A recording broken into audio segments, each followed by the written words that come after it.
7 years ago, I buried my daughter. Or at least, I believed I had. From that moment on, every January, I sent $40,000 to her husband. Money earned from my small grocery store, paid for with endless sleepless nights. I told myself it was for my granddaughter, for my wife who died from grief, for the daughter I mourned every single day. Then one afternoon at the park, my 7-year-old granddaughter leaned close and whispered, "Grandpa, please stop giving him money. You need to see something." I listened and everything shifted. What I uncovered turned 7 years of sorrow into something far worse. A betrayal so deep it shattered everything I thought I understood. Hello everyone and welcome. Before we continue, take a moment to leave a comment and let me know where you're watching from and what time it is where you are right now. I read every single response, and your presence here truly means a lot to me. And just a quick note before we move on, this story includes certain elements crafted to enhance storytelling and reflection. Any resemblance to names, people, or settings is purely coincidental. But the message I'm sharing is meant to be thoughtful and worthwhile. My name is Richard Callahan. I'm 68 years old. And for the last 7 years, my life has been about one thing: keeping what remains of my family from falling apart. Every other Saturday, without fail, I take my granddaughter Ivy, she's 7 now, to Riverside Park for ice cream. I always get chocolate chip. She always chooses strawberry swirl. It's our ritual. It's been that way ever since her mother passed away. Rachel was my daughter, my only child. 7 years ago, she was killed in a car accident on Route 9. Her vehicle left the road and caught fire. They told us the damage was too severe for an open casket funeral. We were given ashes instead. What was left of her 6 months after that, my wife Gloria followed her. The doctors wrote it down as a heart attack. But I knew better. Gloria didn't just lose her heart. She lost her will to live. Losing Rachel broke something inside her that never healed. That left 3 of us, me, Ivy, and Connor, Rachel's husband, my son-in-law. Connor has been raising Ivy on his own, and I've done what I could to help. For 7 years straight, every January, I sent him $40,000. No contracts, no conditions, just family support. Because that's what Rachel would have wanted.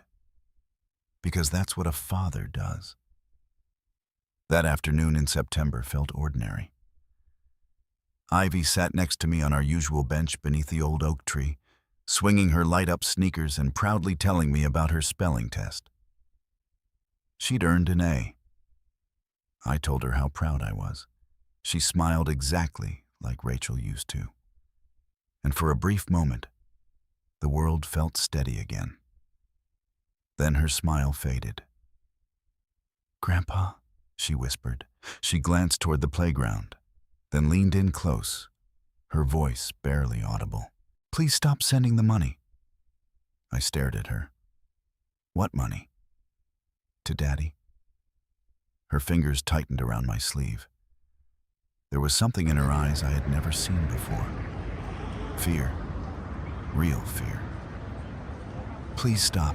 There's something you need to see." My chest tightened. "Evie, what are you talking about?" "Just watch him," she said quickly. "Watch, Daddy. You'll understand." She jumped off the bench, sudden anxious. "We have to go. He'll be angry if we're late." "Wait if something's wrong. Please, Grandpa," she said one last time. "Just watch him." And that was all she would say. The drive back to Connor's house was quiet. Ivy sat in the back seat, staring out the window, gripping her backpack like it was the only thing keeping her steady. I wanted to ask more, but the tension in her face told me not to. Not yet. Connor's house sits on Maple Street, a simple 2-story place with white siding, black shutters, and a lawn that always looks like it needs one more week of attention. I'd helped with the down payment 4 years earlier. Another check written without hesitation. He was standing on the front steps when we arrived. "You're late," he said, flat and impatient. "Tough, Rayek," I replied, though it wasn't true. Ivy was already out of the car, head down, moving quickly toward the door. Connor barely acknowledged her. "Go inside and start your homework." She didn't look back, didn't say goodbye, just disappeared into the house. I stood on the sidewalk and watched through the window as Ivy sat at the dining table. Connor walked straight past her phone, pressed to his ear, not even glancing in her direction. Something tightened in my stomach. "Connor," I called before he shut the door. "Everything okay?" "Ivy seems off." He shrugged. "She's fine. Kids are like that." "She's been quiet. She's 7, he said dismissively. "They get moods." Then almost as an afterthought, he added, "By the way, any chance you could send next year's payment a little early? Got some expenses coming up." Next year's payment? It was only September. I never sent it before January. "What kind of expenses?" I asked. "House stuff?" "You know how it goes." He avoided my eyes. "Forget it. January's fine." The door closed. I sat in my car afterward, engine still running, hands tight around the steering wheel, my thoughts spinning. Watch him. Ivy had said, "There's something you need to see. $40,000 every year. $280,000 over 7 years. A staggering amount for a man who rarely said thank you. For a man who couldn't even meet his daughter's eyes." I drove home as the sun dipped low, coloring the Pennsylvania sky in shades of orange and violet. My house greeted me with silence. The same silence that's lived there since Gloria died. Some nights I still reach for her in my sleep, forgetting for a heartbeat that she's gone. That night, sleep never came. I replayed every interaction I'd had with Connor. The money requests, the lack of updates, no invitations, no family dinners, no calls, just to talk. He'd moved on quickly after Rachel's death, started seeing someone else within a year. I told myself people grieve in different ways. But what if I'd been wrong? What if I'd ignored something important? Rachel's urn sat on the mantel downstairs. It had been there for 7 years. I never scattered the ashes like Gloria had wanted. I couldn't. It felt like the last piece of my daughter, or so I believed. I lay awake, staring at the ceiling, Ivy's whisper echoing in my mind. What was I supposed to see the night they told me Rachel was dead? I didn't believe them. It was March 15th, 2017. 2 officers stood on my front porch at 3 o'clock in the morning, their faces carefully neutral in that way cops learn to do when they're about to destroy your world. Behind them, the street was empty and cold. I remember thinking it was too quiet for news like that. "There's been an accident on Route 9. The older one said, "Your daughter's vehicle went off the road." Vehicle, not car, not Rachel's Honda. Vehicle. Like using a distant word could soften what came next. "She's at the hospital," I asked already, reaching for my coat. Gloria was behind me, gripping my arm. The officer shook his head. "Sir, I'm sorry. There was a fire.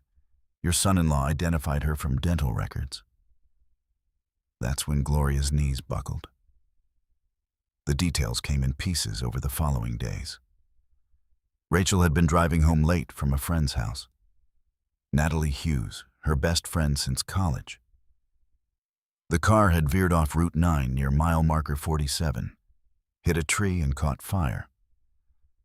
By the time emergency crews arrived, the vehicle was fully engulfed. They said she died on impact. They said she didn't suffer. I've never been sure if that was true or just something they tell families. The funeral was closed casket. Had to be. Connor stood beside me at the service, Ivy on his hip. She was barely 6 months old then, and I remember thinking how wrong it was that my daughter's baby would never remember her mother's face, never hear her laugh, never know how Rachel used to sing off key in the shower or how she cried during sappy commercials. They gave us an urn, simple brass about the size of a shoebox. It sat on our mantel for a week before Gloria could even look at it. "We should scatter her ashes at the lake," she said one morning, voice hollow. Remember how much she loved it there? We'd spent every summer at Lake Rayburn when Rachel was growing up. She'd learned to swim there, caught her first fish, kissed her first boyfriend under the dock. Gloria was right. It was the perfect place. But then Gloria died. 6 months after we buried our daughter, my wife's heart gave out. Just stopped. The doctors called it cardiac arrest, but I knew better. You can die of a broken heart. I watched it happen. She got thinner, quieter, more distant every day. Until one morning, I woke up and she was gone. Found her in the kitchen, collapsed by the coffee maker. The same one Rachel had bought us for Christmas 3 years earlier. After that, I couldn't bring myself to scatter the ashes.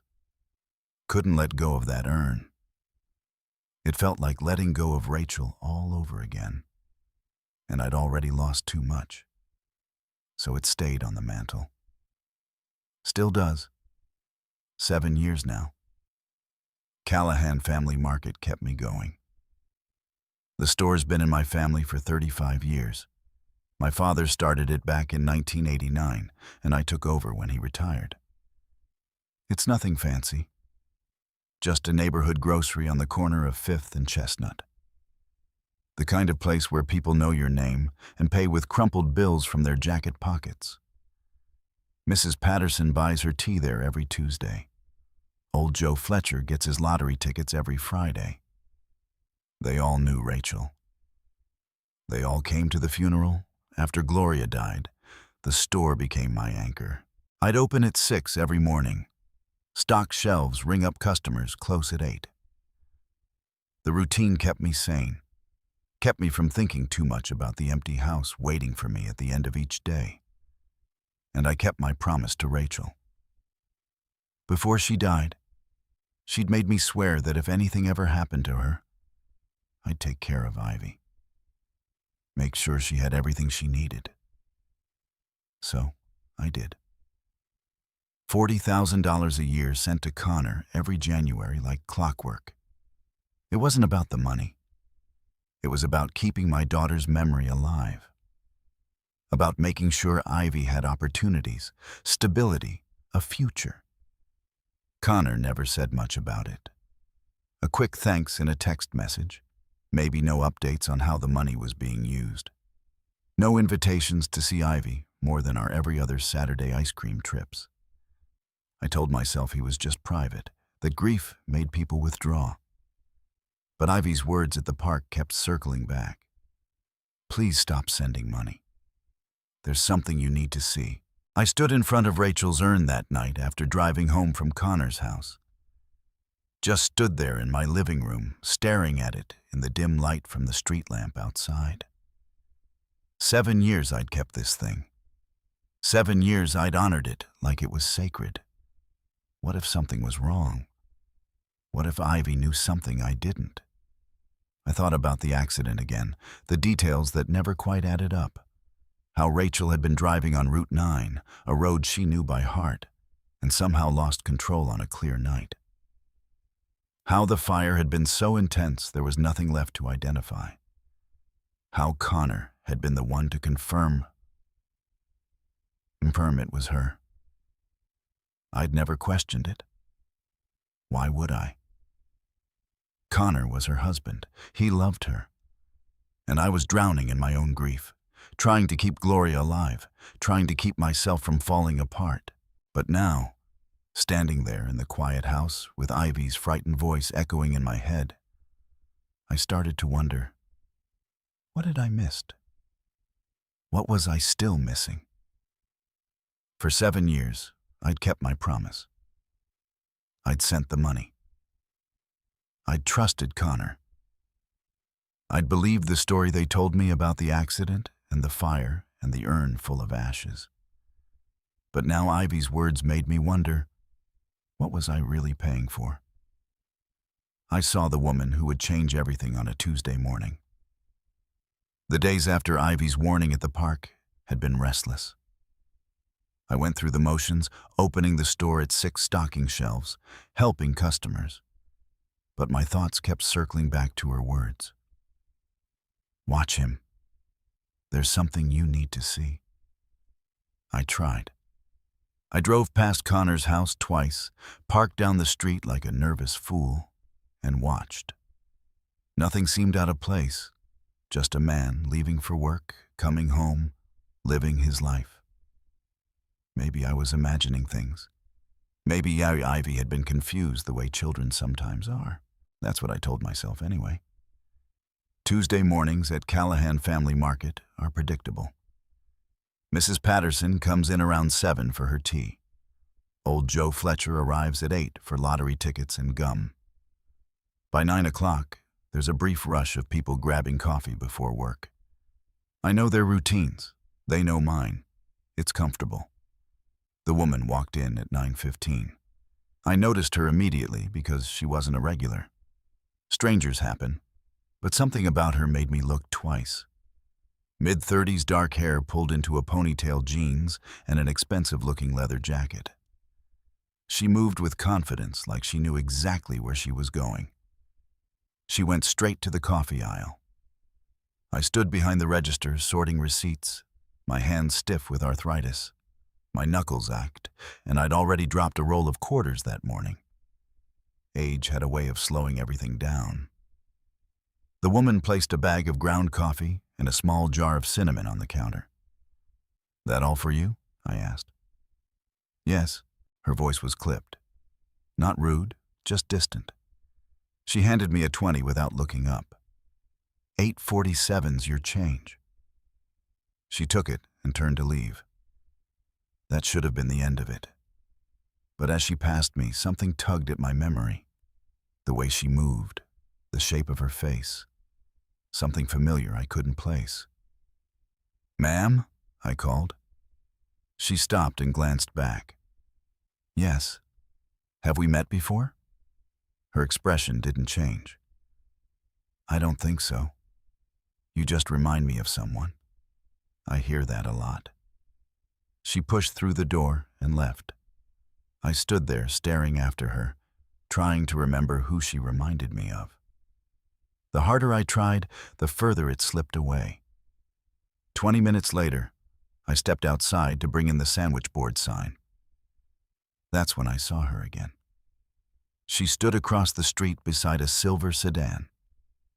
And she wasn't alone. Connor was with her. They were talking. Connor leaned against the car, relaxed in a way I hadn't seen in years. She said something, and he laughed. Then she touched his arm briefly and got into the driver's seat. Connor walked around and climbed into the passenger side. I stood frozen sandwich board forgotten in my hands, watching the car pull away down 5th Street. Questions raced through my mind. Who was she? Why was Connor meeting her here? Why hadn't he mentioned her? I thought about how she avoided my eyes, how quickly she left. Coffee and cinnamon. Just those 2 items. Nothing else. Coffee and cinnamon.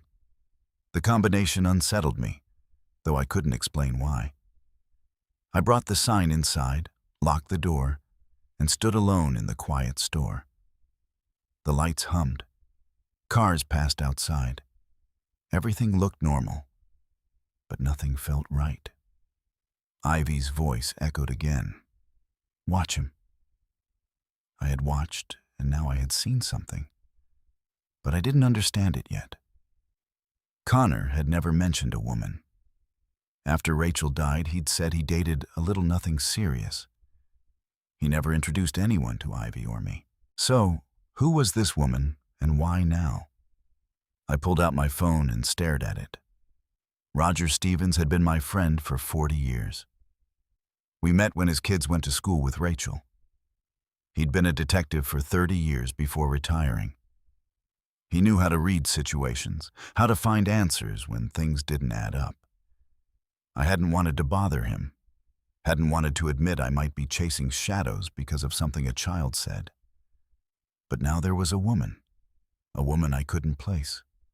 A woman meeting Connor outside my store. A woman who bought coffee and cinnamon and left like she didn't want to be remembered. I opened Roger's contact and typed a message. Need to talk. Can you come by the store? His reply came quickly. Be there in 20. I set the phone down and looked around the store. The shelves I'd stocked for decades. The register that had served generations. The coffee aisle where the woman had stood minutes earlier. Everything looked the same. But deep in my gut, where instinct lives, I knew something was very wrong. Who was she? And why was she with Connor? When you need to find the truth, you call someone who knows how to look for lies. Roger Stevens had been my friend for 40 years. And in that time, I'd learned that he had a particular way of listening. Not the polite nodding most people do while waiting for their turn to talk, but real listening. The kind where he'd tilt his head slightly, eyes focused, picking apart every word like he was solving a puzzle. He walked into Callahan Family Market 23 minutes after I'd sent the text. Gray hair, cut military short jeans, and a flannel shirt. Reading glasses hanging from a cord around his neck. 67 years old, and still moved like a man who'd spent 3 decades chasing criminals through back alleys. You look like hell, he said by way of greeting. Thanks, Roger. He glanced around the empty store. You closed? Flipped the sign? Figured we needed privacy. Must be serious. He pulled up a stool behind the counter and settled in. What's going on? I didn't know where to start, so I started with Ivy. Told him about the ice cream at the park. The whisper, the fear in her eyes when she'd said, "Watch him." Roger didn't interrupt, just pulled a small notebook from his pocket. He always carried one, even in retirement, and jotted down notes. Then I told him about this morning. The woman with the dark hair and leather jacket. Coffee and cinnamon. The way she'd avoided my eyes. How I'd seen her 20 minutes later getting into a car with Connor. You get a plate number? Roger asked. No, I was too surprised. Description of the vehicle. A silver sedan. Maybe a Honda or Toyota. I wasn't paying attention to the car. He made another note. What about the woman height, weight, distinguishing features? I thought back, trying to remember details. 5'6", maybe 5'7", thin, dark hair in a ponytail. Mid-30s, expensive-looking leather jacket, brown with zippers. You said she reminded you of someone. Yeah, but I can't place it. Just a feeling. Roger tapped his pen against the notebook. And Connor's never mentioned a woman. Never. But you've been giving him $40,000 a year for 7 years. For Ivy, I said quickly. The money's for Ivy, right? Roger's tone was neutral, but I knew what he was thinking. Richard, when's the last time Connor gave you an update on how that money's being used? I opened my mouth to answer and realized I couldn't. Not a real answer, anyway. Connor had never sent receipts, never explained expenses, just accepted the check every January with a quick thanks and moved on. He's raising a daughter alone, I said. Defensive now. I'm sure it's going to good use, I'm sure. Roger set his pen down and looked at me. But Ivy told you to stop sending money and to watch Connor. That's not normal, Richard. 7-year-olds don't say things like that unless something's wrong. I know.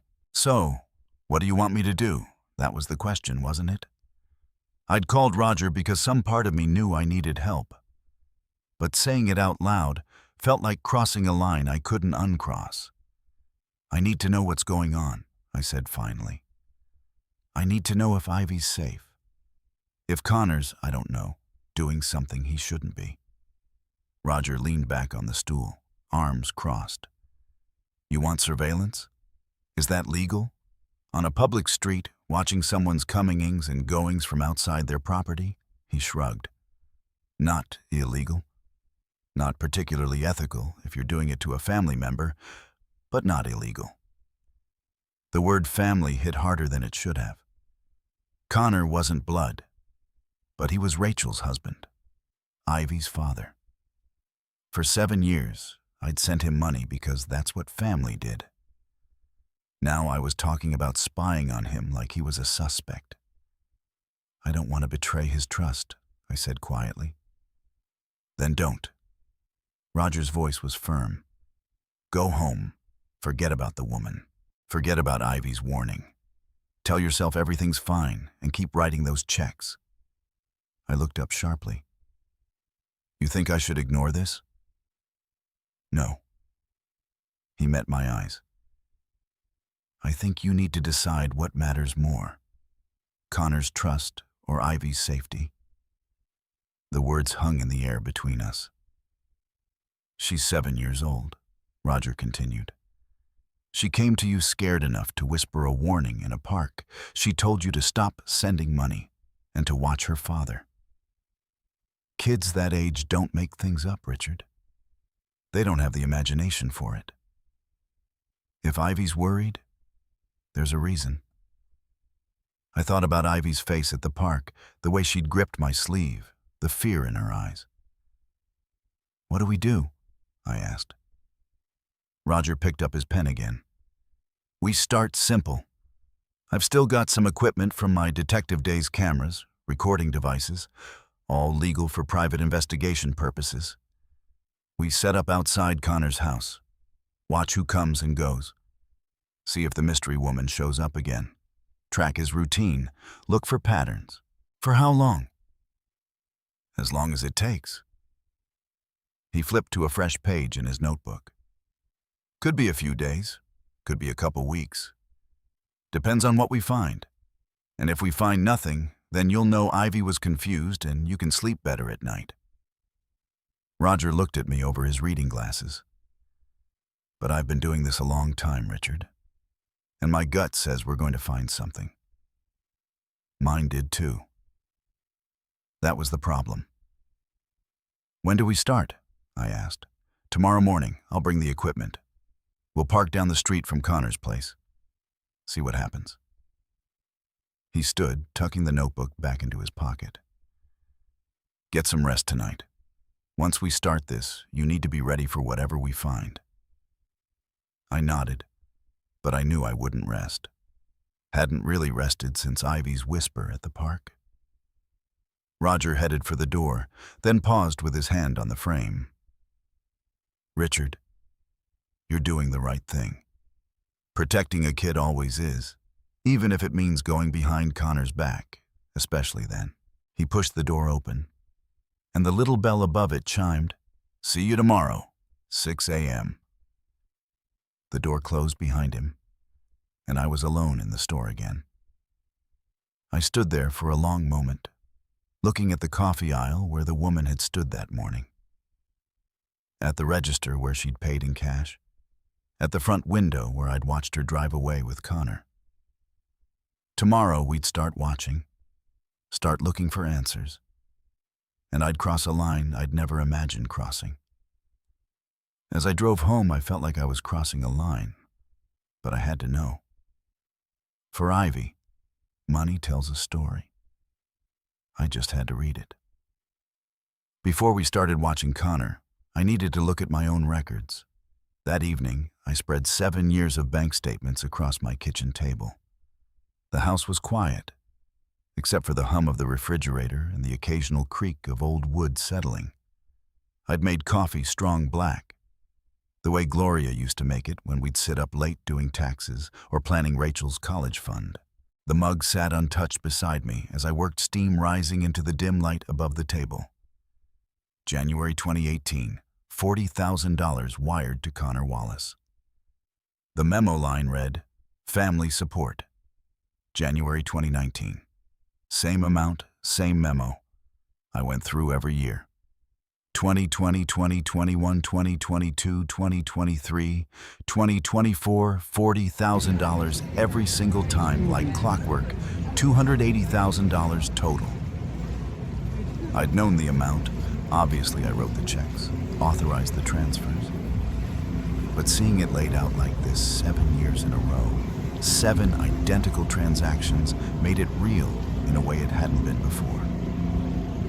That was a fortune. A small fortune, maybe, but more money than most people saw in a lifetime. And what did I have to show for it? I pulled out a shoebox I kept in the hall closet. The one with receipts and correspondence, anything related to Connor and Ivy. I sorted through 7 years of paperwork, looking for proof that the money had been used properly, proof that Connor was grateful, proof of anything, really. What I found was nothing.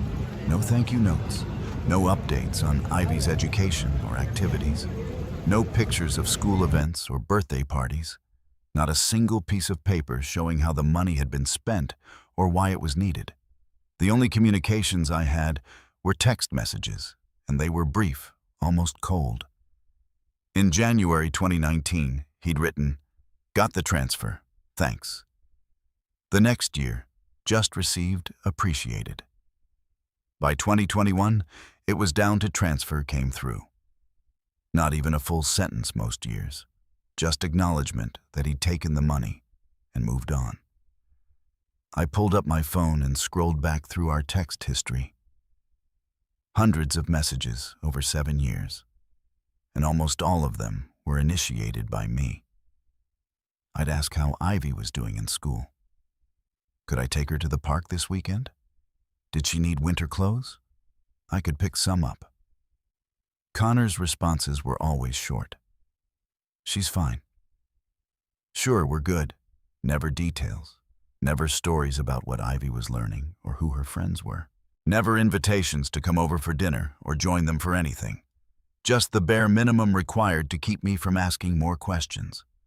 And then there were the early requests. I flipped through my calendar checking dates. Every year, like clockwork, Connor would text me in November or December asking if I could send the payment early. In November 2019, he'd written about expenses coming up before Christmas. December 2020, house repairs. November 2021, Ivy's school stuff. I'd always said yes, always sent it early because family helped family. And I'd promised Rachel I'd take care of her daughter. But now looking at the pattern, something felt wrong. What kind of expenses came up every single year at the exact same time? And why did a man receiving $40,000 annually need it early? What was he spending it on that couldn't wait a few weeks? I opened my laptop and pulled up Connor's social media, something I rarely did. His Facebook was sparse, a few photos of Ivy from years ago. Some posts about sports teams, nothing personal. His privacy settings were tight, so I could barely see anything. But one thing I could see was that his relationship status had changed 2 years ago from widowed to in a relationship. Then 6 months later, it went back to blank. He'd never mentioned dating anyone, never introduced anyone to Ivy or me. Who had it been and what happened? I thought about the woman from this morning, the coffee and cinnamon, the way she touched Connor's arm before getting in the car. Was she the one, or someone new?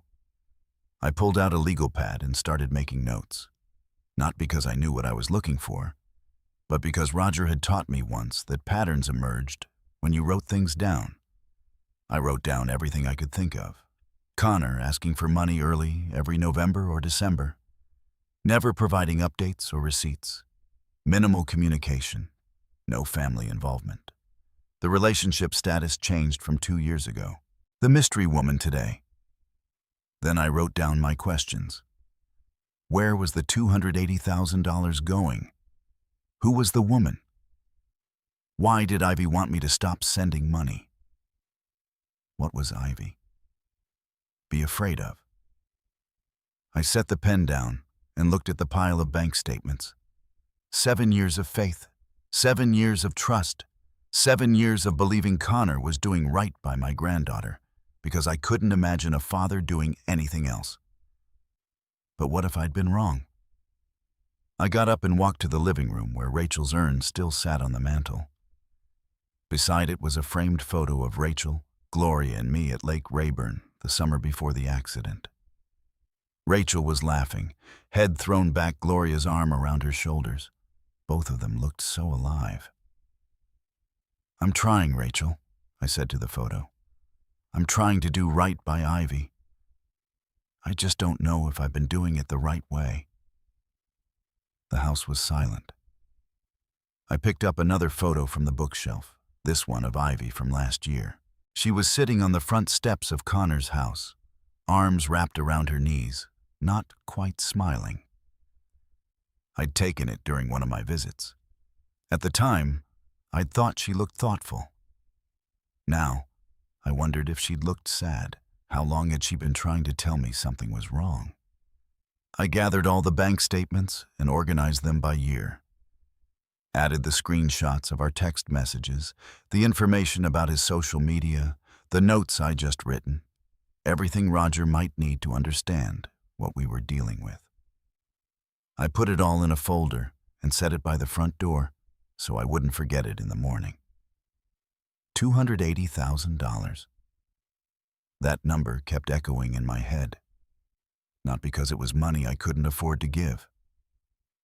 The store did well enough, and Gloria and I had been careful savers. But because it represented 7 years of promises, 7 years of trying to honor Rachel's memory by taking care of her family. What if her family didn't need taking care of? What if they'd been taking advantage? I poured the cold coffee down the sink, rinsed the mug, and stood at the kitchen window, looking out at the dark street. Tomorrow at 6 o'clock in the morning, Roger and I would park outside Connor's house and start watching. Start looking for answers to questions I should have asked years ago. I should have felt guilty. Should have felt like I was betraying Connor's trust by spying on him. But all I felt was determined. Ivy had asked me to watch, had trusted me enough to whisper a warning. And I'd failed her for 7 years by not asking the hard questions, by accepting Connor's silence as normal. I wouldn't fail her anymore. Tomorrow, Roger and I would start watching. Whatever we found, I was ready. Some truths are buried in plain sight. The urn sat on my mantel for 7 years. I never opened it. After organizing all the bank statements and preparing the folder for Roger, I should have gone to bed. It was past 11, and we were meeting at 6 o'clock in the morning. But I stood in the living room, staring at that brass urn the way I'd stared at it 1,000 times before. And something felt different. The woman at the store had bought coffee and cinnamon, 2 items, nothing else. I'd been trying all evening to figure out why that bothered me. And now, standing here in the dim light with nothing but silence and the weight of 7 years pressing down, I finally understood.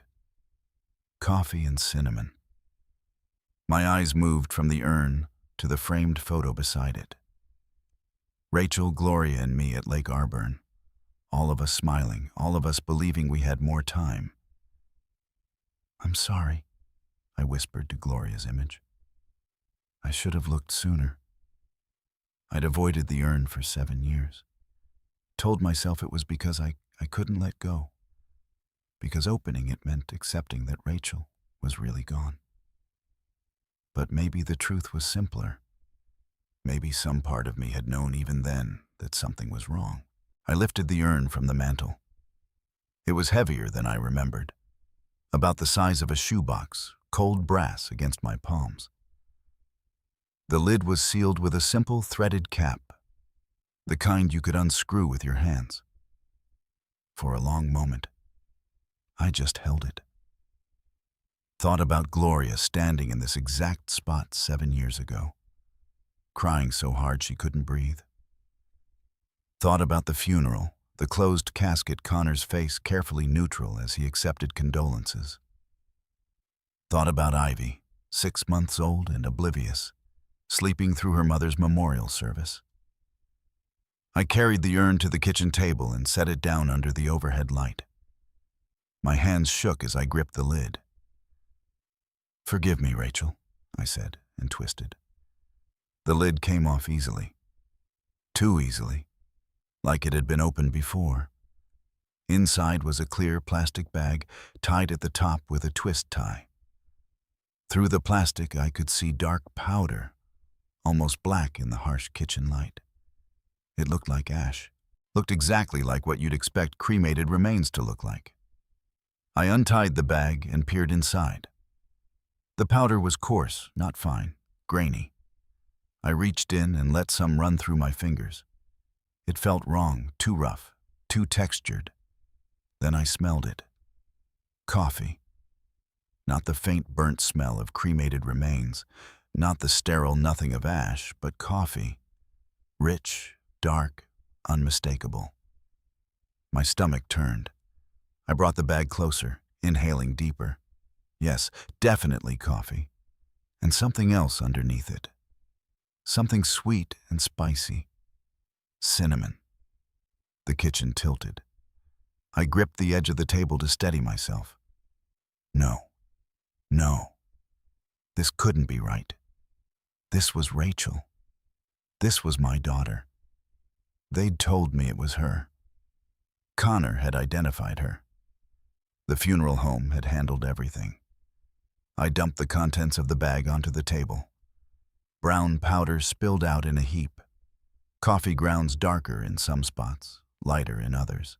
I sifted through it with my fingers, searching for something, anything that looked like bone. Like the fragments they tell, you remain after cremation. Nothing, just coffee. And mixed throughout flecks of reddish brown that I recognized immediately from 35 years of running a grocery store. Cinnamon. Ground cinnamon. I touched one of the flecks to my tongue. Sweet, spicy, definitely cinnamon. The powder wasn't ash. It was coffee grounds and baking spices, the kind you'd buy at any store. The kind a woman with dark hair and a leather jacket had bought from my store just this morning. For 7 years, I'd kept this urn on my mantel. For 7 years, I'd treated it like it was sacred. Gloria had stood here crying, had kissed the cold brass, and whispered goodbye to our daughter. She died 6 months later with a broken heart, believing Rachel's remains were resting above our fireplace. And it was coffee, kitchen scraps, a joke. The rage hit me so hard I couldn't breathe. I swept my arm across the table, sending the urn clattering to the floor. It rang like a bell as it bounced hollow and mocking. "Am you?" I shouted at no one, at Connor, at whoever had done this. "Damn you!" I braced my hands on the table's shoulders, heaving, staring down at the pile of coffee and cinnamon scattered across the wood. 7 years. 7 years of grief. 7 years of Gloria destroying herself with sorrow. 7 years of me honoring an empty promise, paying money to a man who'd helped fake my daughter's death. Because that's what this was. Had to be. If the urn was fake, then the funeral was fake. If the funeral was fake, then maybe the body was fake. And if the body was fake, my phone was in my hand before I'd consciously decided to pick it up. I pulled up Roger's contact and called. He answered on the second ring voice, groggy. "Richard, it's almost midnight." The urn." My voice came out horse arrow shaking. "Roger, the urn is fake." Silence on the other end, then more alert. "What do you mean, fake?" I opened it. It's not Rachel. It's coffee. Coffee and cinnamon. just like the woman at the store bought this morning. I heard rustling like he was sitting up. You're sure? I'm looking at it right now. Spread all over my kitchen table. I laughed, but it came out broken. My wife died thinking our daughter's ashes were on the mantel, and it was coffee the whole time. Richard. Roger's voice was calm, steady, the detective voice. Listen to me. Don't touch anything else. Don't clean it up. I'm coming over right now. They lied to us. The words felt thick in my throat. The funeral, the body. Connor identified someone who wasn't Rachel. They burned someone else and gave us kitchen scraps in a brass box. I'm 10 minutes away. Stay there. Don't call Connor. Don't call anyone. I'm coming. The line went dead. I stood in my kitchen, surrounded by coffee grounds and cinnamon, staring at the overturned urn on the floor. The house was silent, except for my ragged breathing. 7 years ago, they told me my daughter was dead. They'd shown me a closed casket. They'd handed me this urn and told me it contained her remains. And I'd believed them. Gloria had believed them. We'd mourned. We'd broken. We died a little bit ourselves, and it was all a lie. I looked at the scattered coffee grounds, at the cinnamon mixed throughout, at the empty brass urn lying on its side. My daughter's urn was a lie. What else had they lied about? Surveillance is mostly waiting, but when something happens, everything changes. Roger brought the cameras the next morning. He'd stayed until nearly 1 a.m. the night before, documenting the coffee grounds and cinnamon from the urn, photographing everything, and scribbling notes into his small notebook. Before leaving, he told me to get some sleep and that we'd start surveillance at dawn. I tried. I lay awake thinking about brass urns, kitchen scraps, and 7 years of trust that might have been misplaced. When Roger knocked at 5:30, I was already dressed. You look terrible, he said, hauling 2 black duffel bags inside. Didn't sleep. Figured. He set the bags on my kitchen table and unzipped one. Inside were cameras, lenses, recorders, and equipment I didn't recognize. We'll park down the street from Connor's house. Public road, legal surveillance. 2 old guys sitting in a car. What are we watching for? Patterns. Who comes and goes, when Connor leaves, when he gets home, and whether your mystery woman shows up again. He lifted a camera with a long lens. And maybe we learn where $280,000 went. We drove to Connor's neighborhood in Roger's gray sedan, a car so ordinary it blended into any street. He parked 3 houses down far enough not to draw attention close enough to see the driveway and front door clearly. Then we waited. Connor left at 7:45. He backed out, turned toward the main road, and disappeared. Roger wrote the time down. Usual schedule? Roger asked. It used to be construction management, I think. I haven't asked in years. Roger nodded but said nothing. We stayed until noon, then rotated. Roger went home. I stayed watching the house, glancing at Ivy's upstairs window, hoping she was all right. Nothing happened that afternoon. Connor came home at 6 o'clock, went inside, and didn't come back out. A normal evening. The second day followed the same rhythm. Connor left at 7:45, came home at 6. Roger and I took shifts documenting everything. Then late afternoon on day 2, the woman arrived. The same silver sedan from the store. She pulled into Connor's driveway at 2:30, walked to the front door, and unlocked it. She has a key, I said, calling Roger. He arrived 20 minutes later with the telephoto lens. We watched as Connor and the woman sat on the couch. We couldn't hear them, but we could see her lean close, see Connor laugh, see her touch his arm with easy familiarity. They looked comfortable, familiar. "Who is she?" I asked. When did Connor last mention dating? Roger snapped photos. He hasn't. Not once. She stayed 2 hours. When she left, Connor walked her to her car. They stood in the driveway talking. Her hand rested on his chest. His hand settled at her waist. Then she drove off. Roger wrote down her license plate. The third day she came back. Same time, same routine. Stayed an hour, left. That weekend when I took Ivy for ice cream. Connor didn't mention her. Didn't mention dating. Acted like nothing had changed, but something had. By day 4, we knew Connor's routine. Up at 7, gone by 7:45, home by 6. The woman visited every other afternoon. Then, on the 4th morning, everything shifted. Connor left at 10 a.m. "That's new," I said. Roger started the engine. "Let's see where he goes." We followed him, keeping distance, past Callahan Family Market, past familiar streets into the industrial district on the east side of town.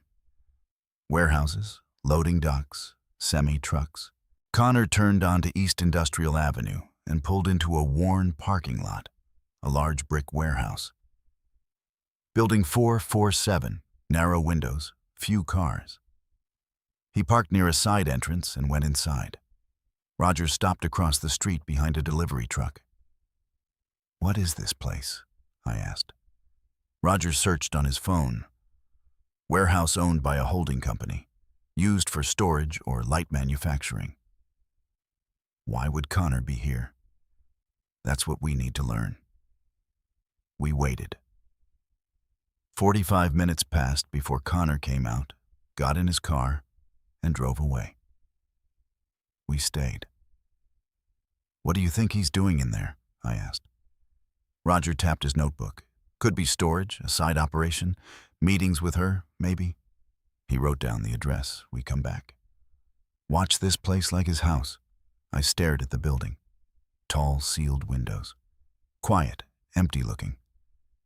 But Connor had just spent 45 minutes inside. "There's something in there," I said. Roger nodded. "Yeah, and we're going to find out what it is." I spent the entire night pacing through my house, unable to sleep, unable to think about anything except the voice we'd heard inside the warehouse. The crying, the pleading, the words that replayed over and over in my head. Like a broken record. I've been here for 7 years. When Roger knocked on my door at 7 that morning, I had already been awake for hours. "You look worse than yesterday," he said as he carried his laptop bag inside. "Didn't sleep, figured." He placed the laptop on my kitchen table and opened it. "Richard, I need you to sit down for this." "What is it?" "Just sit, please." I sat. Roger pulled up a video file. "Remember when I told you I still have contacts on the force?" One of them accessed security footage around the warehouse. All public cameras, traffic monitoring, completely legal. And this. He pressed play. The footage was black and white and grainy, the kind used on nightly news broadcasts. A wide shot of East Industrial Avenue appeared, the timestamp showing early afternoon, 3 days earlier. Cars passed a delivery truck. Nothing unusual. Then a woman entered the frame from the left, walking along the sidewalk. "That's the warehouse," Roger said, pointing to a building in the background. "That's the side entrance Connor uses." The woman walked closer to the camera. Her face was partially turned away, but as she moved, the angle shifted. Roger paused the video. "Look at her face, Richard." I leaned closer. The image wasn't sharp, but it didn't need to be. Dark hair pulled back, thin frame. Something familiar in her posture and the way her head tilted slightly as she walked. My heart stopped. "No," I whispered. "Look closer." Roger zoomed in. The pixels blurred, but the shape remained. The nose, the cheekbones, that subtle tilt of the head I had seen thousands of times when she was a teenager, when she was in college, when she stood beside me on her wedding day. "That's not possible," I said, though. My voice was shaking. Roger opened another window. I ran the image through facial recognition software. Compared it to Rachel's driver's license photo from 7 years ago. 2 images appeared side by side. On the left, Rachel's license photo from 2017. Younger, smiling. On the right, a still frame from the warehouse footage. Older, no smile, darker hair, but the same face. 97% match, Roger said softly. "Richard, that's Rachel." The room tilted. I grabbed the edge of the table to steady myself. "No, she's dead. We buried her. We had a funeral. You had a closed casket funeral," Roger said gently. "You cremated someone. But you never saw a body, and the urn was filled with coffee grounds." I stared at the screen, at my daughter's face. Changed older, but unmistakably alive. "She's alive," I whispered. "Yes, Rachel's alive. Yes." The words didn't make sense. For 7 years, I had mourned her. I had stood at her grave, at that empty grave, with its false headstone, and talked to her like she could hear me. For 7 years, her urn sat on my mantel, and I believed it held her ashes, and she was alive. The grief came first. Not relief. Not joy. Grief crushing and suffocating. Grief for 7 years stolen from us. 7 years Gloria and I could have spent with our daughter. 7 years Ivy could have known her mother. Then the rage followed. "Gloria died believing Rachel was dead," I said, my voice breaking. "She died of a broken heart, and our daughter was alive the entire time." Roger stayed silent. "I paid Connor $280,000, I continued. $280,000 to care for Ivy, because her mother was supposedly dead." "I know." "Ivy thinks she's an orphan," I said, standing abruptly. "She doesn't even know her own mother is alive. How could Rachel let us believe this?" "How could she let Gloria die thinking?" Richard Rogers said firmly. "We don't know the full story. What story could possibly justify this?" "I don't know," he said. "But think about what we heard yesterday. That voice in the warehouse. She was crying, begging. She said she'd been there for 7 years. Does that sound like someone who chose to disappear?" I stopped. The words echoed again in my mind. "I've been here for 7 years. She's not free," Roger continued. "She's being held there, and Connor is the one keeping her." The rage shifted, focused. Connor had lied to me for 7 years. Identified a body that wasn't my daughter. Took my money. Let Gloria die. Kept Ivy from her mother. Connor had imprisoned my child. "We need to go there now," I said, moving toward the door. Roger blocked me. "Not yet. She's alive. She's being held prisoner. And if we rush in without knowing everything, we could make it worse," he said. "We don't know who else is involved. We don't know what Connor has over her. We don't know how dangerous this is." "I don't care," Richard Rogers said, gripping my shoulders. "Your daughter has survived 7 years in that warehouse. If we act recklessly, she could get hurt." The words stopped me cold. "We need the full truth," Roger said. "Then we get her out safely. How we talk to her," he said. "Away from Connor." The footage shows she leaves the warehouse briefly each afternoon. If she has a routine, we approach her then and say, "What?" "We tell her you're here," Roger said quietly. "That you know she's alive, that you want to help. I sank back into the chair, head in my hands. My daughter was alive, and for 7 years I'd believed she was dead. I couldn't wait anymore. I had to see her. Roger had wanted to wait. Plan it out, catch her when she came outside during the day, approach her somewhere safe. But how was I supposed to go home and sleep knowing my daughter? My daughter, who I'd mourned for 7 years, was alive, locked in some warehouse while I sat in my empty house staring at fake ashes. I couldn't do it. So at 9 o'clock that night, I got in my car. Didn't even tell Roger I was going. Just drove. He was already there when I pulled up, standing by his car across from Building 4, 7 arms crossed, waiting. He'd known. Of course he'd known. Couldn't sleep either. I said, "They figured you'd do something stupid." He wasn't smiling. If we're doing this, we do it my way. We go in, we stay calm, we listen. Got it. Yeah. I mean it, Richard. No matter what she says, no matter how angry you get. I nodded. Didn't trust myself to speak. The warehouse looked wrong at night, like something out of a nightmare.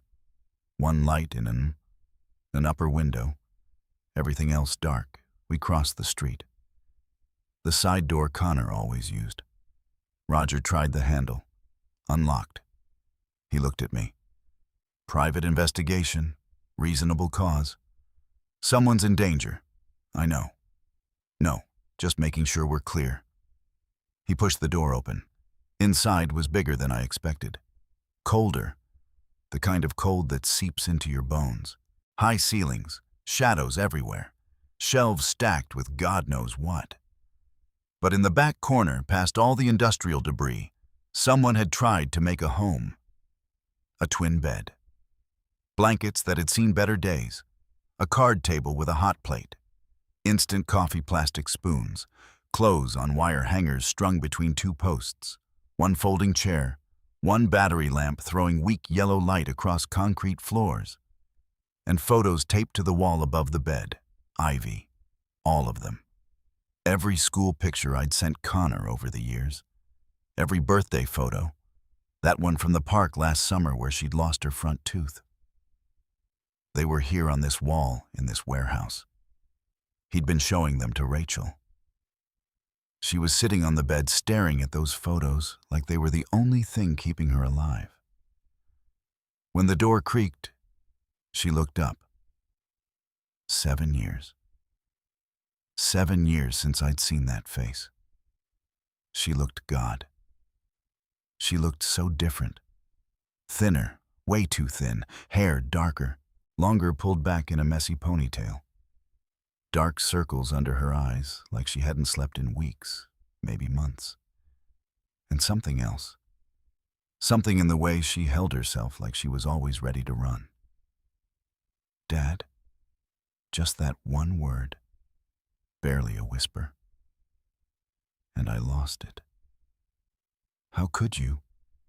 It came out louder than I meant. Harsher.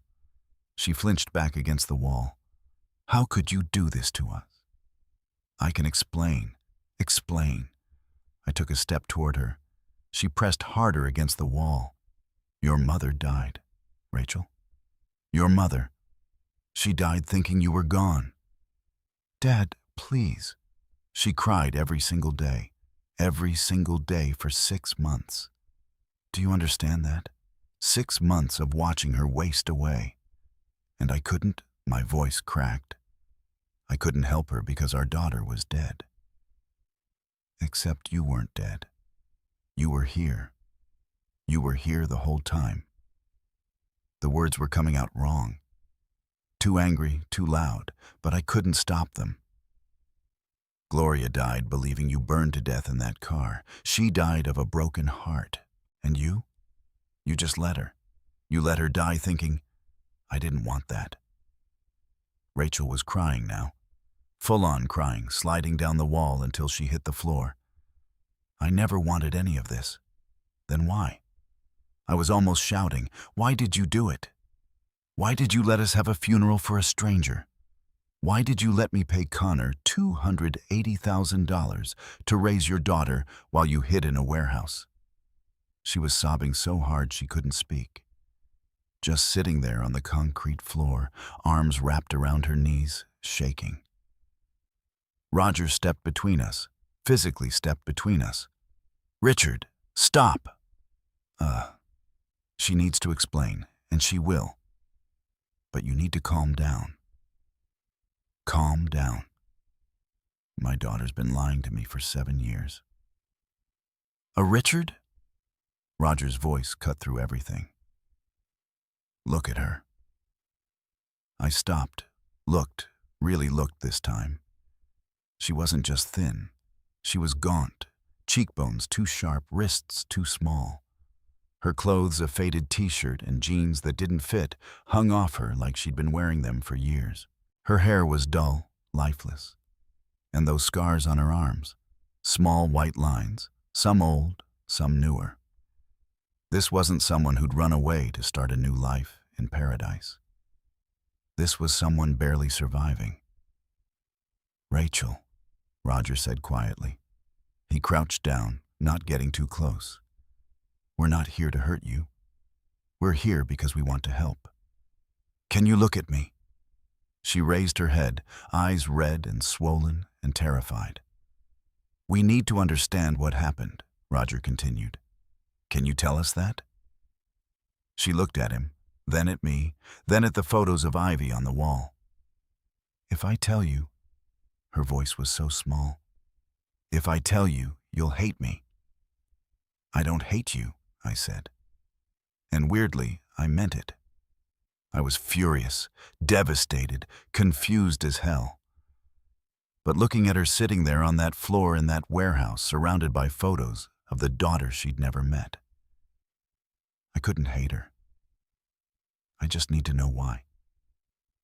She wiped her eyes with her sleeve. It's not a simple story. We have time. Oh, do you? She laughed, but it came out broken. Do you really want to hear this? Yes. She stared at the concrete floor for a long time. So long I thought she'd changed her mind. Then she spoke. Does Ivy know about me being alive? No, she thinks you're dead. Everyone does. Another sob, quick, choked off. Maybe that's better. Rachel, you don't understand, Dad. She looked up at me. Those eyes, Jesus, those eyes look dead. You don't understand what I did, what I am. So help me understand. Silence. Just the sound of her breathing. Ragged, uneven. Finally, 7 years ago, something happened. Something I can't take back, and the only way to survive was to disappear. To let everyone think I was dead. What happened? Roger asked. She closed her eyes. If I tell you, you have to promise me something. What? That you won't tell Ivy ever? She can't know about this, about me, about any of it. Rachel, promise me. Her voice cracked. Please. She deserves better than me. I looked at Roger. He gave a small shake of his head. Don't promise that. Just tell us what happened, I said. She pulled her knees tighter to her chest. I need to start at the beginning, but when I'm done. She looked at me with those hollow, broken eyes. When I'm done, you'll understand why I can never leave here. Why I can never see Ivy. Why this is what I deserve. My throat felt tight. Rachel, the truth came in pieces. But I was about to learn it was only part of the truth. Rachel's voice shook as she began. It was 7 years ago. March. Natalie came over to my apartment. We lived about 20 minutes apart back then. She'd borrowed money from me. A lot of money, $5,000. She paused, looked at her hands. I needed it back. Connor and I were trying to buy a house, and I'd told Natalie that. Told her I needed the money by the end of the month. But she kept making excuses. Said she'd pay me back next week, next month when her tax return came. It had been almost a year. Her voice got quieter. So that night, I told her I needed it. Like really needed it. And she got defensive. Started saying I was being selfish. That I didn't understand how hard things were for her. What happened? Roger asked gently. Rachel closed her eyes. We argued. It got loud. Connor wasn't home. He'd taken Ivy to his mom's for the weekend. It was just us and Natalie. She said something about how I always thought I was better than her.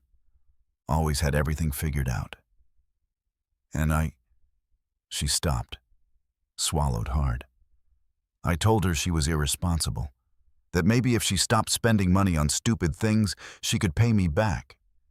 And she got in my face, like really in my face, yelling.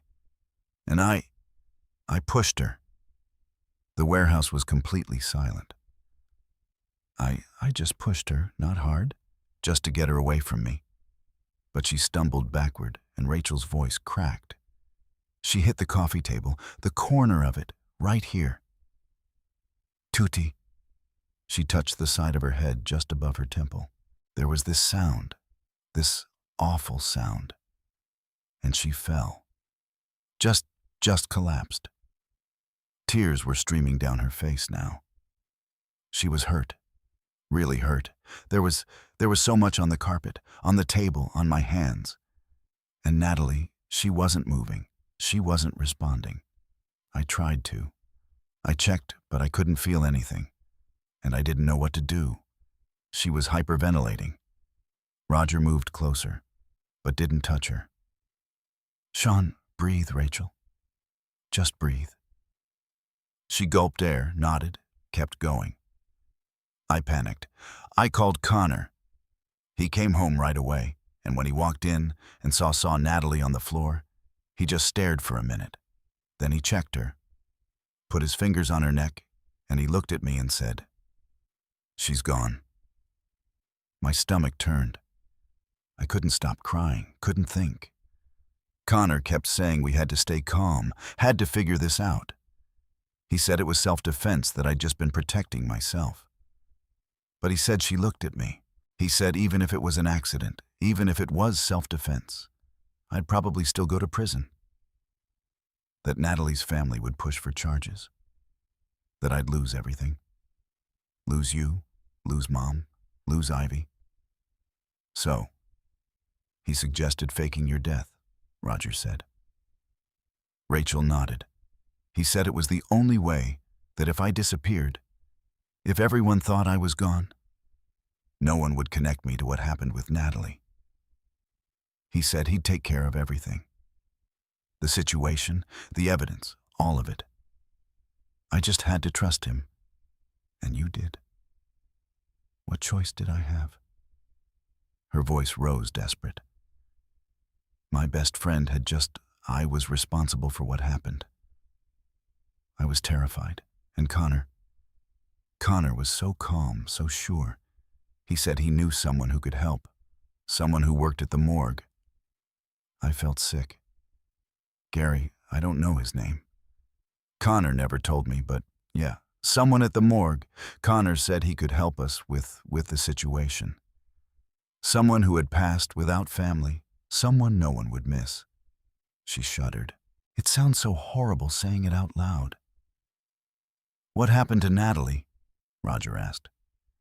T.C. Connor said he took care of everything. That no one would ever find out. He wouldn't tell me where. Said it was safer if I didn't know. Rachel wrapped her arms around herself. That same night, he brought me here to the warehouse. Told me to stay put while he arranged everything. The accident, the funeral, all of it. The Route 9 accident. I said, yeah. He staged it to look like I'd crashed. The car caught fire. Made sure what they found couldn't be identified. Then he came back here and told me it was done.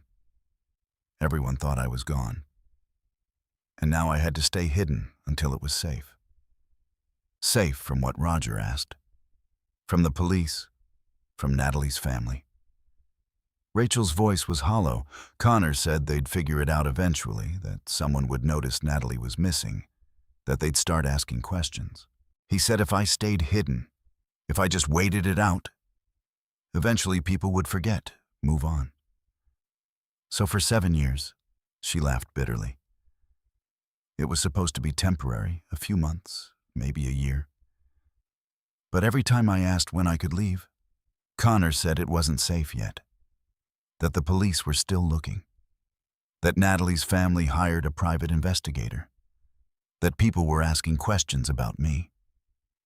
She looked at the photos of Ivy on the wall.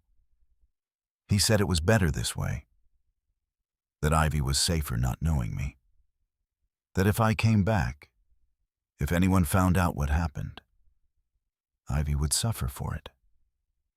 So I stayed for her to protect her. My chest felt tight. Rachel, did you know I was sending Connor money? What? No. What money? $40,000 a year for 7 years to take care of Ivy. Her face went pale. I didn't know that. Connor never told me. He never mentioned it. No, he brought me food, supplies, sometimes clothes. He said he was taking care of Ivy, that she was fine. That was it. Roger and I exchanged a look. Richard Rogers said carefully, "When Natalie fell when you checked on her, are you absolutely certain she didn't make it?" Rachel stared at him. She was so hurt. She wasn't moving. "But did you check thoroughly? Did Connor check? He put his fingers on her neck. He said she was gone, but you didn't see him do it. You were crying, panicking. You might not have seen exactly what he did." "What are you saying?" Roger leaned forward. "I'm saying Connor told you Natalie didn't make it, but you never actually confirmed it yourself. You were in shock. You trusted him." She was. Rachel stopped. "I saw her fall. I saw how badly she was hurt." "Now, head injuries can look worse than they are," Roger said. "Even minor ones can cause a lot of..." He paused. "A lot of visible damage. It doesn't necessarily mean the worst." "No." Rachel shook her head. "No, she's gone. I'm responsible. That's why I'm here." Roger looked at me, then back at Rachel. "Rachel, have you seen Natalie since that night?" "What number?" "Of course not." "See, have you seen anything that proves what Connor told you was true?" Connor said. "Connor said a lot of things." Roger's voice was firm. "But have you actually seen proof?" Rachel's face crumpled. "Why are you asking me this?" Roger pulled out his phone, scrolled through something, then turned the screen toward Rachel. "Because I ran Natalie Hughes's name through the system yesterday, and according to public records, she's very much alive." Rachel stared at the phone at whatever Roger was showing her, and the color drained from her face. "That's not possible. This photo was taken 6 weeks ago at a coffee shop in town. That's Natalie Hughes, alive and well." Rachel looked at Roger, then at me. Her mouth opened, but no sound came out. "No," she finally whispered. "She's gone. I saw her. I'm responsible for what happened." Roger's eyes met mine. "No, Rachel, I don't think you are.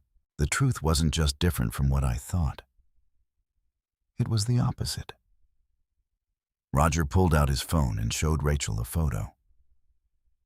"This," he said quietly, "was taken 3 days ago." Rachel stared at the screen. Her face went white. Actually, white like all the blood had drained out of it in an instant.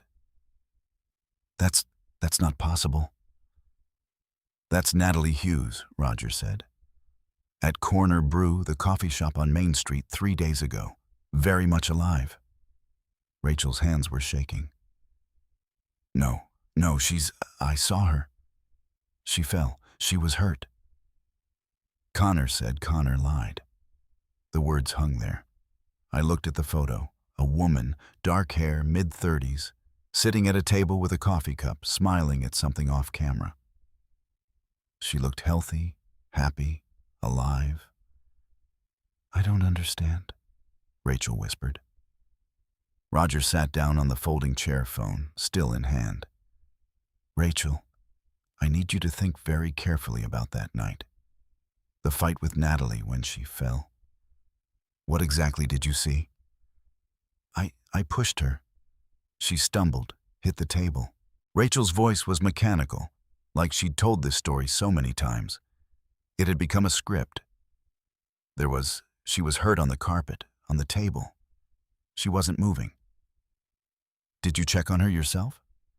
I tried. I couldn't. I couldn't feel a pulse. There was too much and I was panicking But then Connor came home. Roger interrupted gently and he took over, right? Rachel nodded slowly and he checked and he told you she didn't make it. And you believed him. Why wouldn't I believe him? He's my husband. He was trying to help me. Roger leaned forward. Rachel, I don't think Natalie was ever hurt. I think the whole thing was staged. Silence. Complete silence. What? Rachel's voice was barely audible. The fight. The fall. The coup. Roger paused.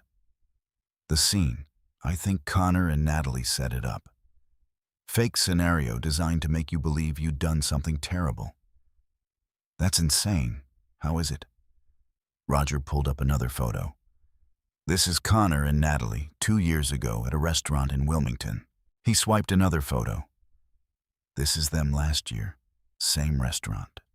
Swipe. 6 months ago. Hotel in Newark. He kept swiping more photos. Connor and Natalie together. Close. Intimate.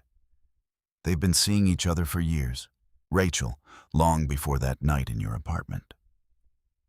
Rachel stared at the photos. Her mouth opened, but nothing came out. I think they planned this from the beginning. Roger continued. The fight was fake. Connor probably told Natalie exactly what to do, how to fall, how to make it look bad. They probably used theater makeup, fake scenario materials, made it look worse than it was. But I saw you saw what they wanted you to see. And then Connor came in and confirmed it. Told you Natalie was gone, that you were responsible, that you had to hide. Roger's voice was firm, but not harsh. He manipulated you, Rachel. He used your panic and your guilt to control you, and he's been controlling you for 7 years. The warehouse felt impossibly cold. Why? Rachel asked. Why would they do that? Roger looked at me, then back at Rachel. Money, I said. My voice sounded strange, hollow. My money. Rachel's eyes widened. For 7 years, I've been sending Connor $40,000 a year. $280,000 total to take care of Ivy. I felt sick saying it out loud. He convinced me it was for Ivy, but it was for him and Natalie. I didn't know, Rachel whispered. I swear I didn't know. I know you didn't. Roger pulled up his phone again. I've been digging into Connor's finances. He's got an offshore account. Started 7 years ago, right after your accident. Yet, money's been flowing in regularly. $40,000 a year like clockwork, plus other amounts, smaller transfers. Oh, from where? I'm still working on that. But I found something else. He showed us a bank statement. 3 weeks ago, Connor transferred most of the account balance, just over $60,000, to a different account in the Cayman Islands. My stomach dropped. He's planning to run, Roger said. Him and Natalie take the money and disappear. Rachel looked like she might be sick. So none of it was real. The fight, the accident, the hiding, none of it. Oh, the hiding was real, Roger said quietly. But it wasn't to protect you from the police. It was to keep you locked up, out of the way, so Connor could collect your father's money and live his life with Natalie without you interfering.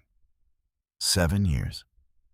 7 years my daughter had been trapped in this warehouse believing she was a criminal while her husband and her best friend lived free. Took my money, took everything. He used me, Rachel said. Her voice was shaking. He used me and Mom. Mom passed thinking I was gone because of them, because of their lies. Yes, and Ivy. Ivy doesn't know me because She couldn't finish. I moved closer, crouched down beside her, put my hand on her shoulder. She flinched, then looked at me. Really looked at me.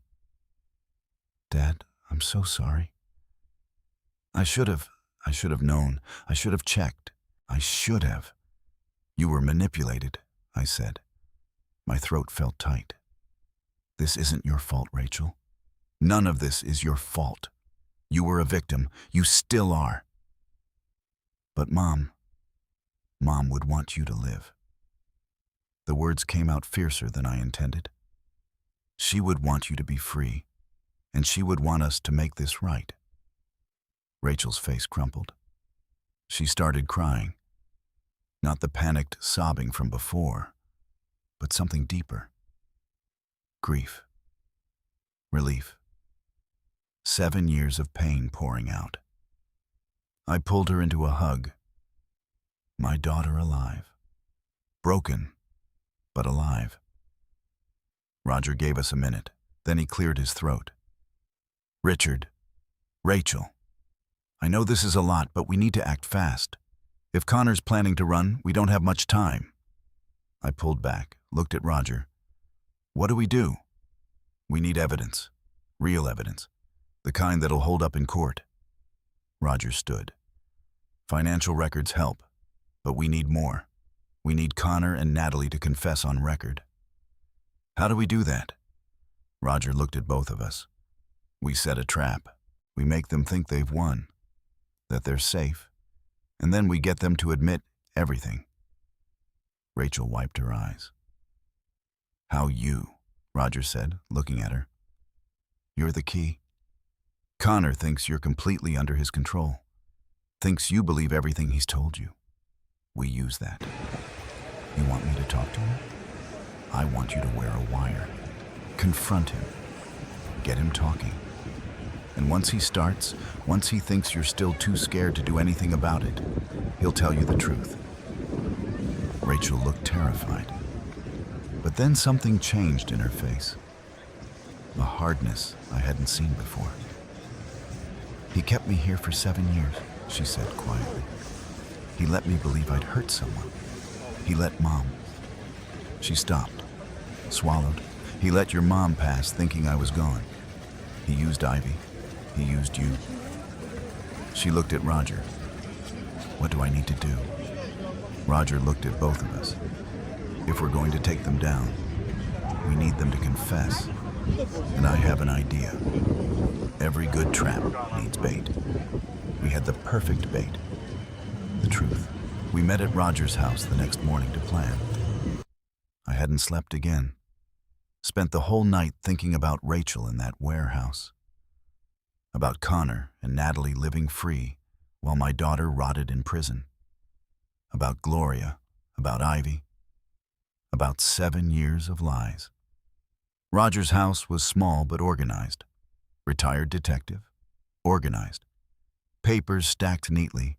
Coffee brewing. A dining room table covered in folders and equipment I didn't recognize.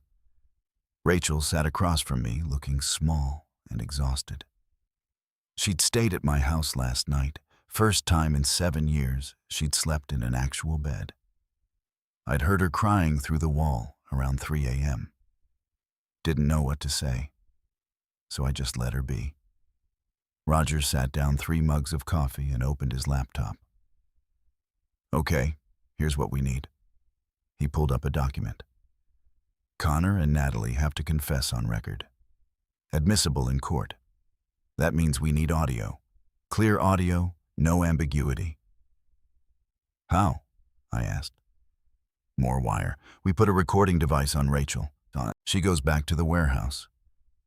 When Connor shows up, and he will show up, he always does, she confronts him, gets him talking. Once he thinks she's still under his control, he'll admit everything. Rachel's coffee mug shook in her hands. You want me to talk to him after everything? I know it's hard. Too hard. Her voice cracked. He kept me locked up for 7 years. He made me think She stopped. And you want me to sit there and act like everything's fine? No, Roger said firmly. I want you to act like you know, like you're done being scared, like you're giving him one chance to tell you the truth before you go to the police. Will that work? My Connor's arrogant. He thinks you're broken, thinks you'll never stand up to him. Roger leaned forward. When you confront him, when you show strength instead of fear, he'll panic. And when people panic, they talk. They justify. They explain. They confess. Rachel looked at me. Dad, I wanted to say no, wanted to tell Roger we'd find another way. But I knew there wasn't another way. You've survived 7 years of his lies, I said quietly. You can do this. She was silent for a long moment, then nodded. Roger pulled out his phone. I've already talked to Detective Kevin Walsh. He's with the County Police Fraud Division. I worked with him for 15 years before I retired. He's solid, and he's ready to move on this. Move how? I asked. Walsh gets us the wire, official equipment properly documented, everything legal and admissible. He'll also position officers nearby unmarked vehicles, plain clothes. If anything goes wrong, they move in immediately. What counts as wrong? Roger's jaw tightened. If Connor threatens Rachel, if things get physical, if she uses the safe word. Safe word. Something she can say that sounds natural but signals she's in danger. Officers come in the second they hear it. Rachel wrapped her arms around herself. What should it be? Something you'd actually say. Something that won't sound weird in conversation. Roger thought for a moment. What about Ivy's name? If you mention Ivy, we know you need help. She nodded slowly. Okay, Ivy. Roger made a note. Walsh will have his team in position by 7:00 p.m. tomorrow. That's when Connor usually comes to the warehouse, right? Usually, Rachel said. Sometimes earlier, if he's bringing supplies. We'll be ready either way. Roger looked at me. Richard, you and I will be in my car across the street. Camera with telephoto lens, backup recording equipment. Walsh's team will have the primary audio feed from Rachel's wire. But we'll have secondary recording just in case. In case of what? Technical failure, interference, anything. Roger pulled out a small black device about the size of a quarter. This is the wire. Clips under clothing near the collarbone. Picks up everything within 15 feet. Battery lasts 6 hours. Rachel stared at it. That tiny thing. Technology's come a long way. Roger set it down carefully. Walsh will come by tomorrow afternoon to fit it properly. Show you how it works. Test the signal. What do I say to Connor? Rachel asked. When he gets there, how do I start? Roger pulled out his notebook. We'll script it. Not word for word. That'll sound fake. But general talking points, ways to guide the conversation. He started writing. You start calm. Tell him you know. Don't say how you know, just that you do. See how he reacts. He'll deny it. Rachel said, probably. That's when you push. Tell him you know about Natalie, that she's alive. Watch his face. He'll either keep denying or he'll shift strategies. Try to explain, justify. Then what if he gets angry and then you stay calm? The calmer you are, the more he'll panic. And panic makes people sloppy. Roger looked at her. Can you do that? Stay calm, even if he's angry. Rachel's hands were still shaking, but her voice was steady. He stole 7 years from me. He used my daughter. He let your wife. She looked at me. He let Gloria pass away, believing her daughter was gone. I can stay calm because I want him to pay for that. Something shifted in the room. Rachel wasn't the broken woman from the warehouse anymore. She was angry, and anger, I was learning, could be a kind of strength. We spent the next 2 hours going over scenarios. What if Connor brought Natalie? What if he tried to leave? What if he figured out she was wired? Roger had answers for everything. Backup plans, exit strategies, Walsh's team positioning. By noon, we had a plan. Not a perfect plan, but a plan.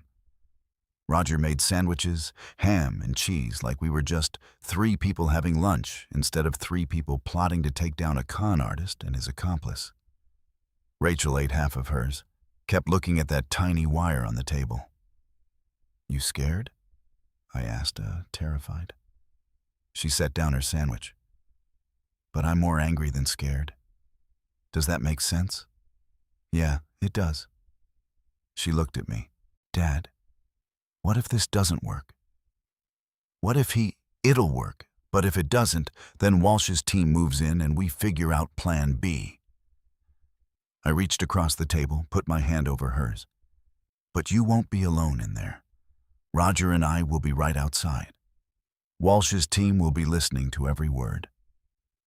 And the second you say Ivy's name, it's over. We get you out. She nodded. Didn't look convinced, but nodded. Roger's phone buzzed. He checked it. Walsh says he'll be here tomorrow at 3 p.m. to set up the wire and go over protocols.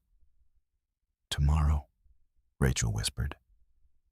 Tomorrow, Roger confirmed. He looked at both of us. Tomorrow night, 7 years of lies end. One way or another, the wire was smaller than I expected. Detective Kevin Walsh held it up between his thumb and forefinger. That afternoon, we were at the police station. Not the main building, but a smaller office Walsh used for sensitive cases. Plain room, table, chairs, recording equipment, spread out like surgical tools. Only this, Walsh said, looking at Rachel, is your lifeline and ours.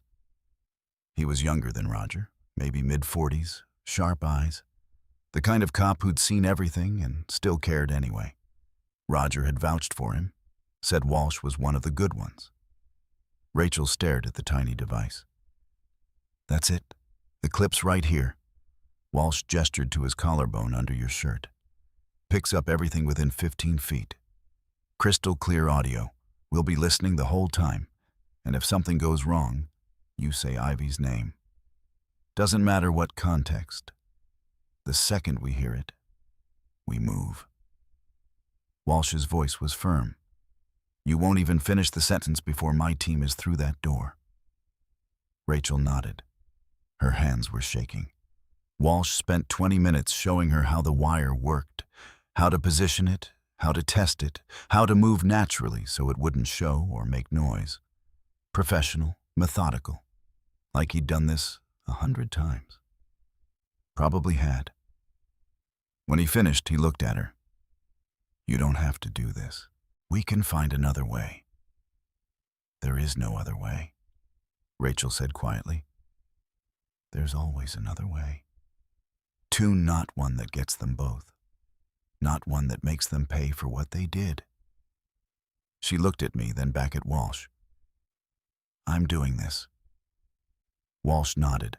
Okay, we go at 7. My team will be in position by 6:30. Unmarked vehicles, plain clothes. You won't see them, but they'll be close. He left to coordinate with his team.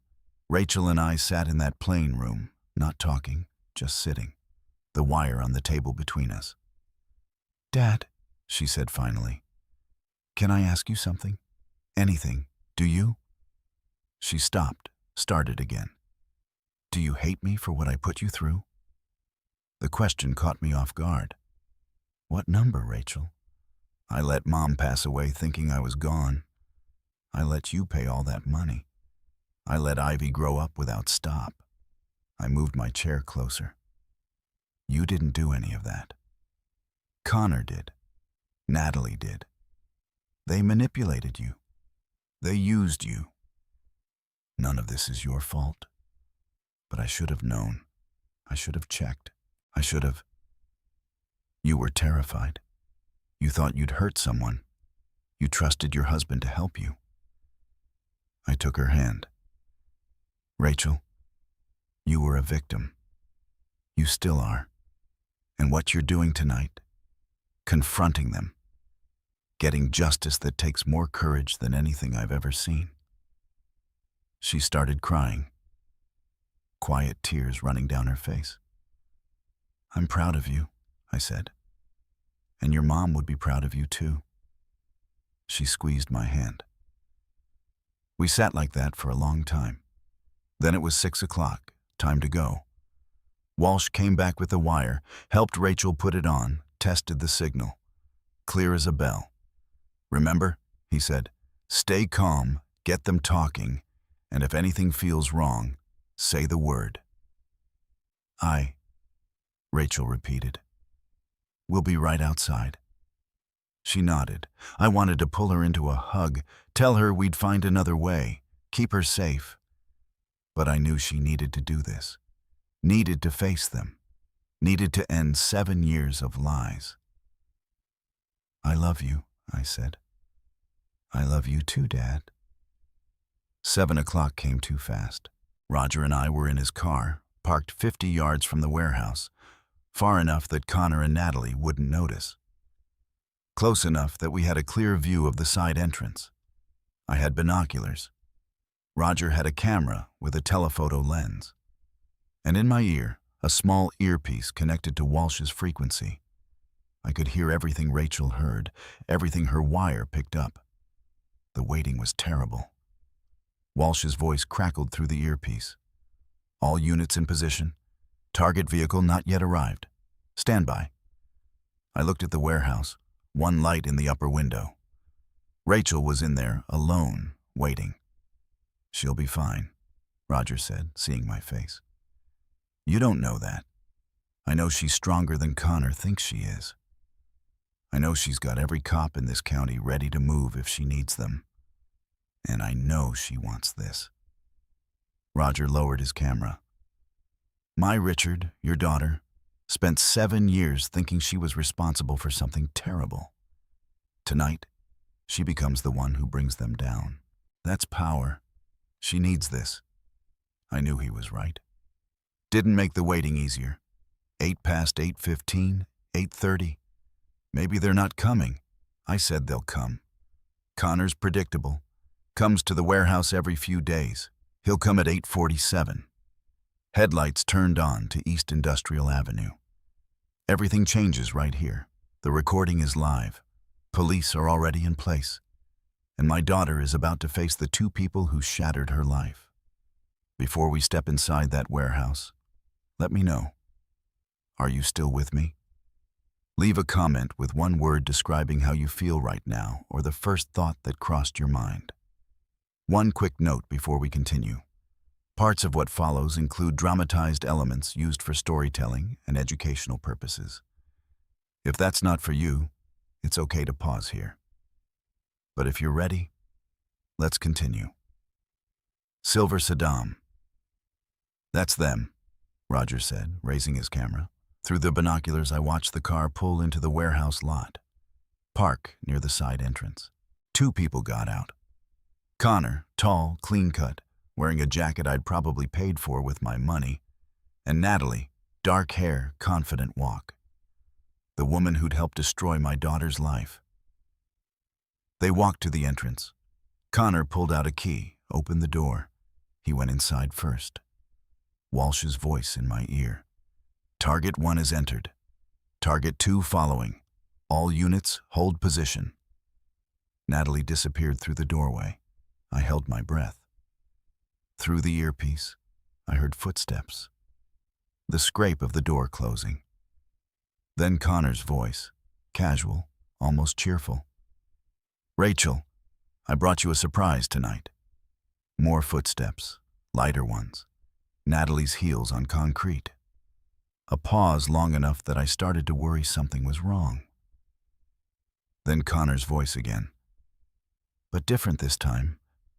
Confused. You're not surprised. Confessions don't always sound like regret. Sometimes they sound like pride. I held my breath as Rachel began to speak. Through the earpiece. Her voice came through clear, calm, steadier than I expected. Connor, I know everything. A pause, then Connor's voice. Careful now. Know what? What are you talking about? I know Natalie's alive. I know she never Rachel's voice caught. But she pushed through. I know you lied to me, both of you, for 7 years. Silence long enough that I gripped the binoculars tighter. Ready to move, then Natalie's voice. Cool, almost curious. How did you find out? Roger grabbed my arm, held up his phone. Recording every word. Does it matter? Rachel said. You lied. You made me think I'd hurt someone. You kept me locked in here while you lived your lives. Connor's voice shifted harder now. Angry. You were supposed to stay hidden. Hidden from what? The police aren't looking for me, are they? They never were. You don't understand. Then help me understand. Rachel's voice was stronger now. Tell me why. Why did you do this? Another pause. I could hear movement. Footsteps on concrete. Connor spoke. Because we needed the money. Just like that. No hesitation, no shame. Money, Rachel repeated. Your father's money, Natalie said. Matter of fact, like she was discussing grocery shopping. $40,000 a year for 7 years. $280,000 total. I felt Roger's hand on my shoulder, keeping me in the car, keeping me from charging through that warehouse door. Oh, you did this for money? Rachel's voice cracked. You made me believe I was responsible for you.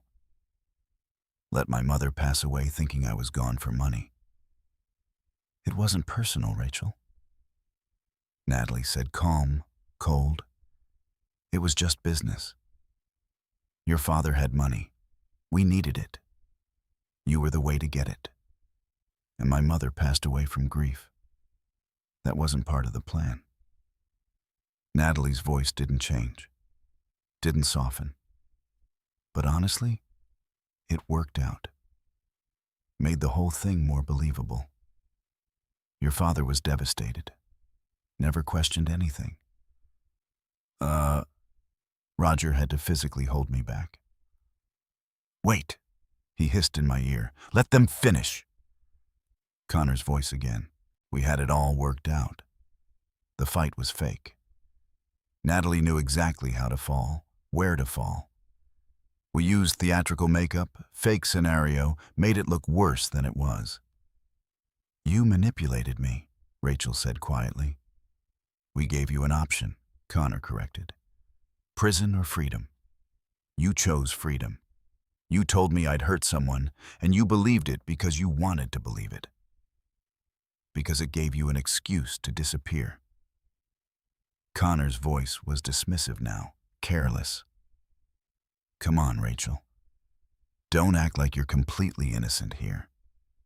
You went along with everything because I was terrified. Because it was convenient. Natalie, this time you didn't have to work.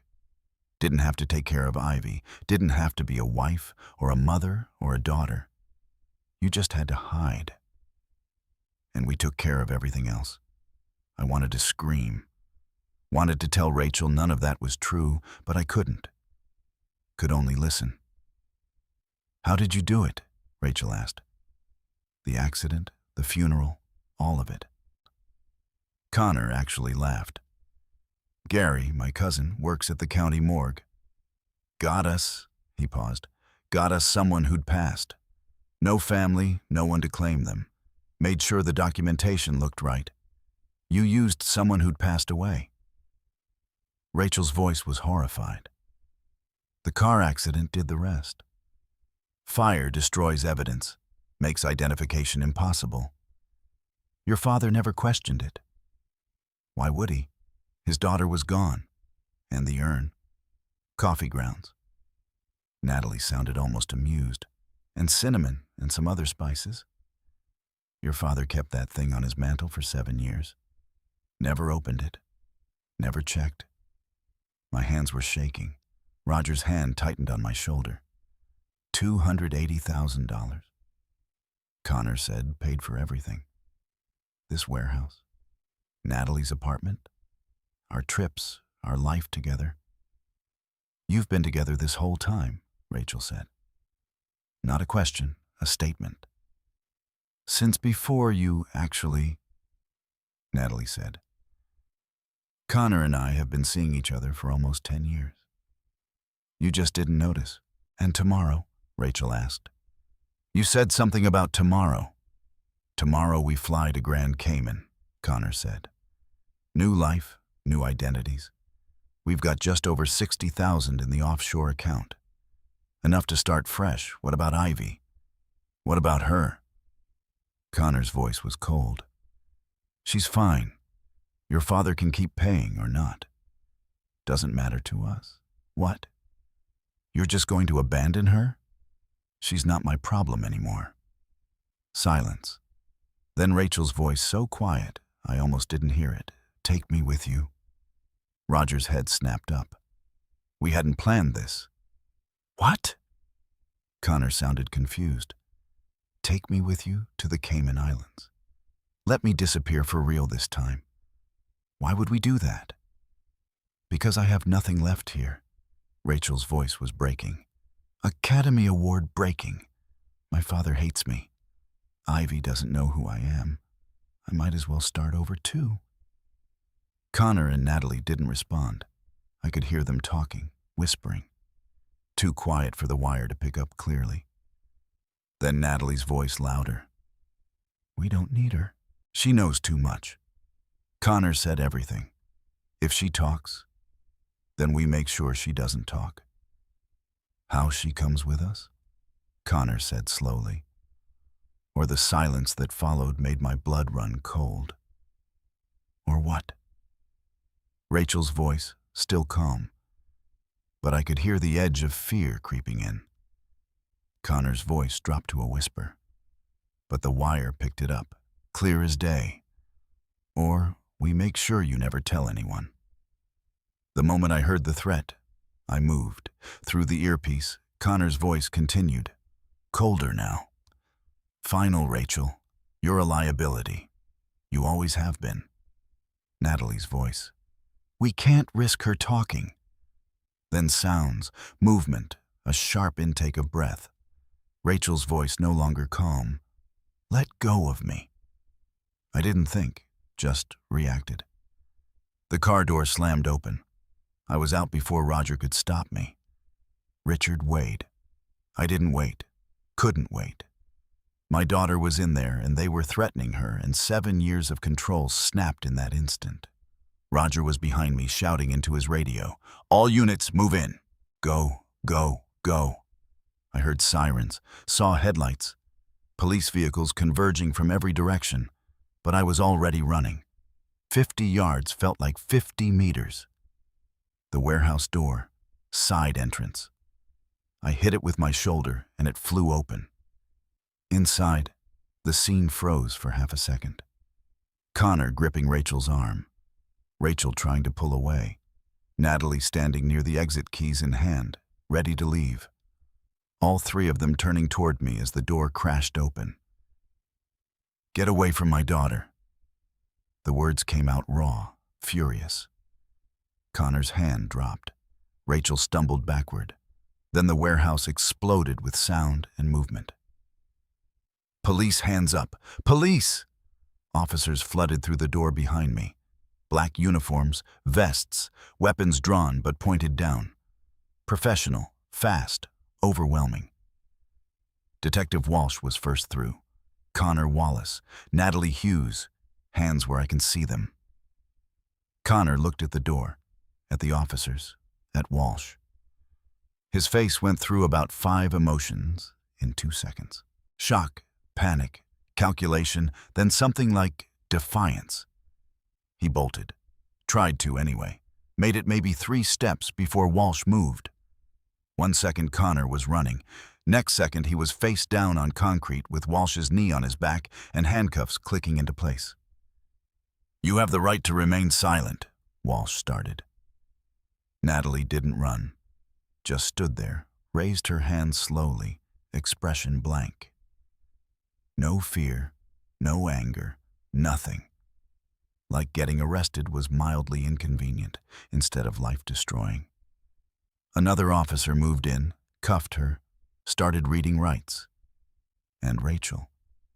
Rachel was standing in the middle of it, all wires still hidden under her shirt, looking lost, looking free, looking terrified and relieved and broken all at once.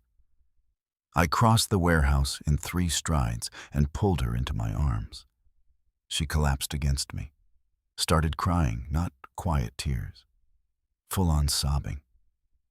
7 years of fear and guilt and isolation pouring out. "It's over," I said into her hair. "You're safe now." "It's over." That her voice cracked. "I'm so sorry about everything.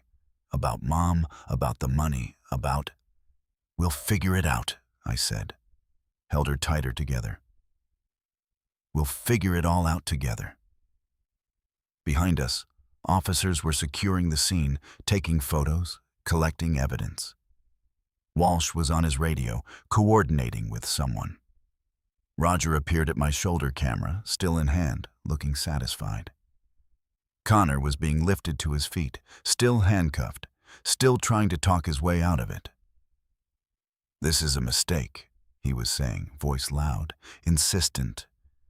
"We didn't do anything wrong." He looked at Rachel. "She's lying. She's been lying for years. She's unstable.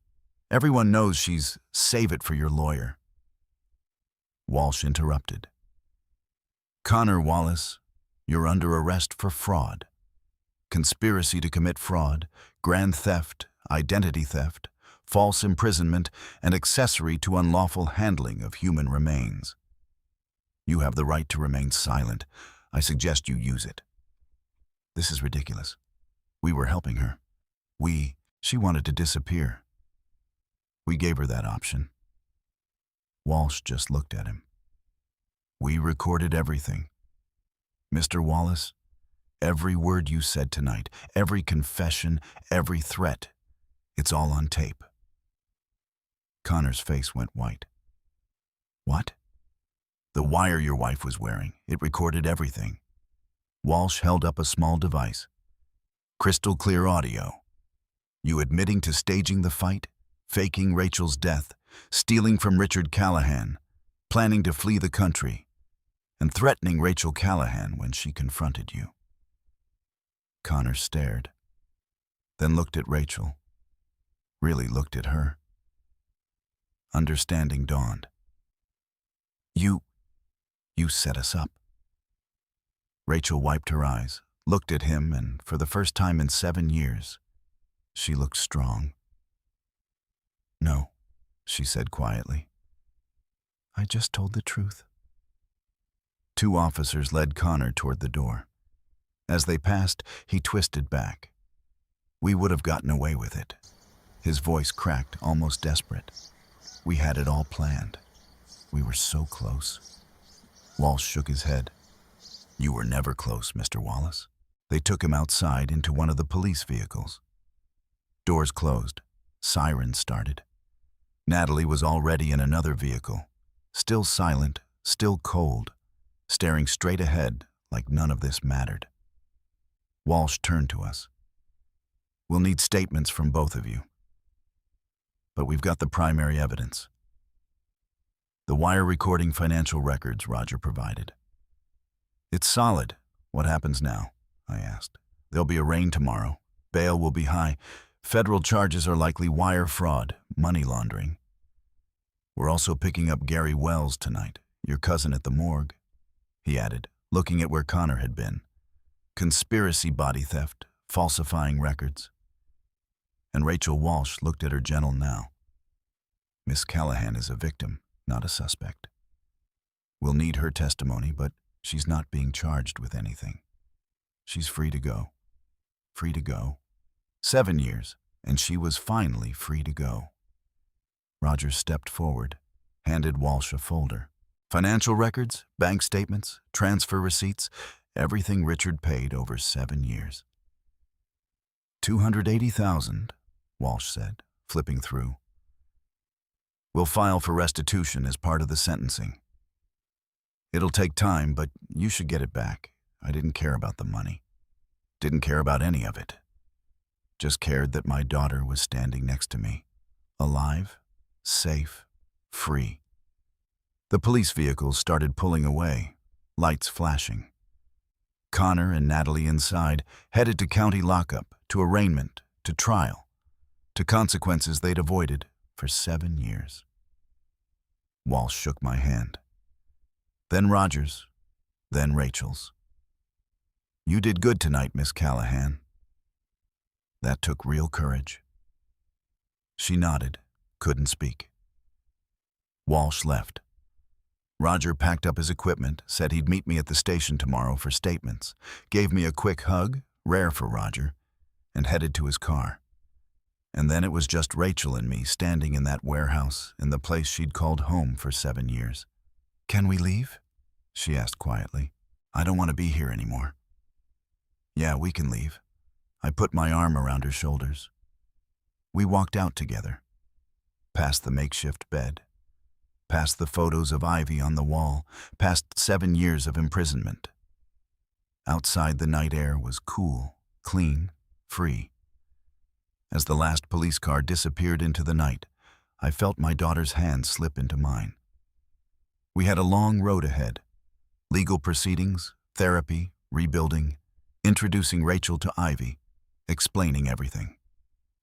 But for the first time in 7 years, we'd walk it together. Justice isn't just a verdict. It's what comes after. The trial began 3 months later, in January 2025. Those 3 months between the arrests and the trial passed in a blur of activity and emotion that I could barely process. There were endless police statements where I had to recount the same painful details over and over again. Meetings with prosecutors who asked questions I didn't always want to answer, forms to sign, depositions to give. The legal machinery had started moving. And once it began, there was no stopping it. But more important than any of that were the therapy sessions for Rachel. She attended 3 times a week at first, working with a trauma specialist who helped her understand that what happened to her wasn't her fault, that she had been manipulated and controlled, not complicit.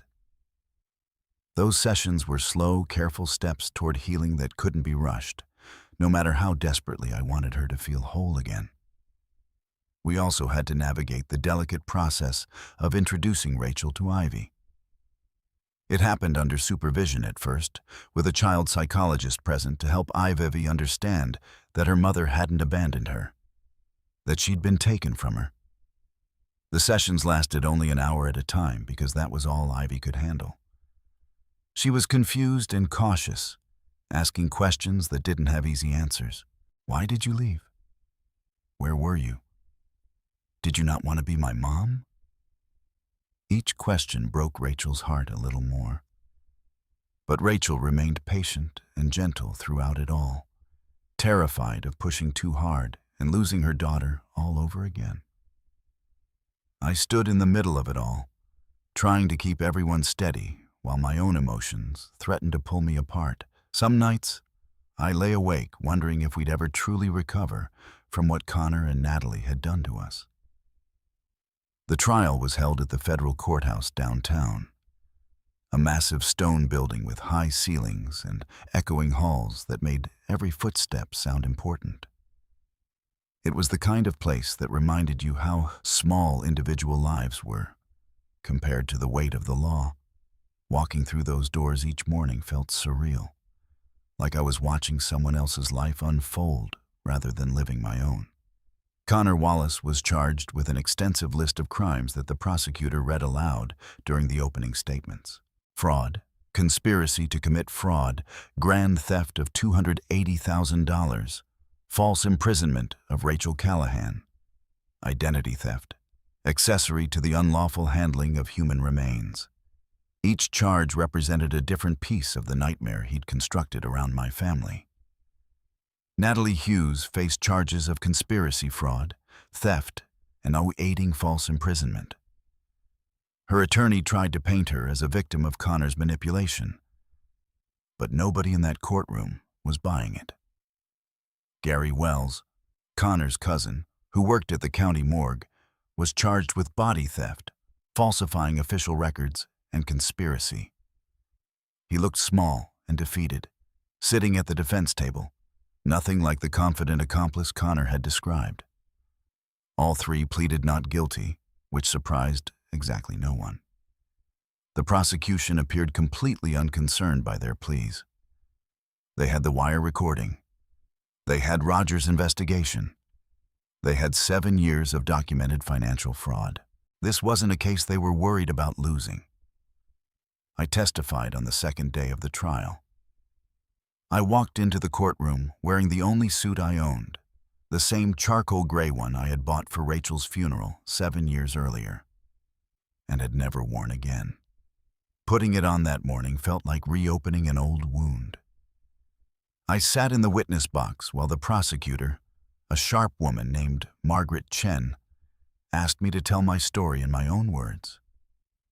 I told the jury about Rachel's supposed accident on Route 9, about how the police came to my door at 3 o'clock in the morning with news that shattered my world, about Gloria's grief that consumed her so completely she died within 6 months, about the urn that sat on my mantle for 7 years, a constant reminder of the daughter I thought I'd lost, about the $40,000 I sent Connor every January, without question because I believed I was helping to raise my granddaughter, about discovering the coffee grounds and cinnamon inside that urn and realizing everything I'd believed was a lie, about finding my daughter alive inside a warehouse, imprisoned by the very man who was supposed to love and protect her. The defense attorney, a slick-looking man in an expensive suit, tried to suggest during cross-examination that I had been careless, that I should have questioned things sooner, that I never verified where my money was going or demanded receipts, that somehow my trust and grief made me partially responsible for what had happened. He implied that a more vigilant grandfather would have discovered the truth years earlier and prevented all this suffering. The prosecutor shut that argument down quickly during redirect. She showed the jury 7 years of bank records with meticulous transfer receipts and written documentation of every single payment I'd made. She demonstrated that I had done exactly what any grieving father would have done when faced with the loss of his only child. I had trusted family. I had tried to protect my granddaughter. I had honored what I believed were my daughter's final wishes. There was nothing careless or negligent about grief. Rachel testified on the 3rd day, and watching her walk to that stand was one of the hardest things I've ever done. I sat in the gallery as she moved through the courtroom with quiet dignity. She wore a simple blue dress we had picked out together during a shopping trip the week before. Something modest and professional that wouldn't distract from her testimony. Her hair was longer now than it had been in the warehouse, healthier and fuller. She looked better overall, actually. Stronger. The hollow S had faded from her cheeks, and the dark circles under her eyes weren't as pronounced. But when she began to speak, when she placed her hand on that Bible and swore to tell the truth, her voice trembled with the weight of 7 years of trauma. She told them everything about the staged fight with Natalie that night in her apartment, about being convinced she had seriously hurt her best friend, about the blood and the panic and the overwhelming guilt, about Connor telling her that Natalie was gone and that she would go to prison for what she'd done, about believing she had no choice but to disappear, about being locked inside that warehouse for 7 years with nothing but photos of the daughter she'd never see again, about the fear that never left her, the isolation that slowly drove her mad, and the guilt that never let her sleep peacefully. She spoke about missing Evie's first steps because she was locked in a warehouse, about missing her first words, her first day of school, her first lost tooth. 7 years of her child's life stolen by people she had trusted completely. When she finished her testimony, the courtroom was completely silent. Even the judge looked moved. Connor's attorney tried during cross-examination to portray Rachel as a willing participant in the scheme, someone who had wanted to escape her responsibilities as a mother and wife and had used the staged accident as inconvenient excuse. He suggested she had known all along that Natalie was alive and had stayed in that warehouse voluntarily. The prosecution dismantled that claim during redirect by playing the wire recording. The jury heard Connor's voice admitting to staging the entire setup. They heard Natalie's calm, deliberate confession that it had all been about my money. They heard Connor and Natalie discussing their plans to flee the country. They heard the threats Connor made when Rachel finally confronted them with the truth. The jury heard everything, and there was no way to spin it into anything other than what it was: a calculated, cruel conspiracy. They also saw the physical evidence that had been meticulously cataloged and presented. The fake urn filled with coffee grounds and cinnamon sat on the evidence table, a brass monument to their deception. Bank records revealed offshore accounts that Connor had funded with my money. Surveillance footage showed Connor and Natalie together over the years, intimate and comfortable, while Rachel rotted in a warehouse, believing she was a criminal. The falsified death certificate was entered into evidence showing how deeply the conspiracy had reached. Gary Wells testified after taking a plea deal, admitting in a shaking voice that he had provided unclaimed remains from the morgue in exchange for $5,000 in cash. Natalie's attorney made one last attempt to salvage her defense, claiming it was all a misunderstanding, that Natalie was just Connor's girlfriend and didn't fully understand the scope of his actions, that she had been manipulated too. The wire recording destroyed that argument completely. The jury heard Natalie's voice, cold and precise and utterly devoid of remorse. It was just business, Rachel. Your father's money. There was no ambiguity there, no room for misunderstanding. The trial lasted 2 full weeks of testimony, evidence, and legal arguments that sometimes felt endless.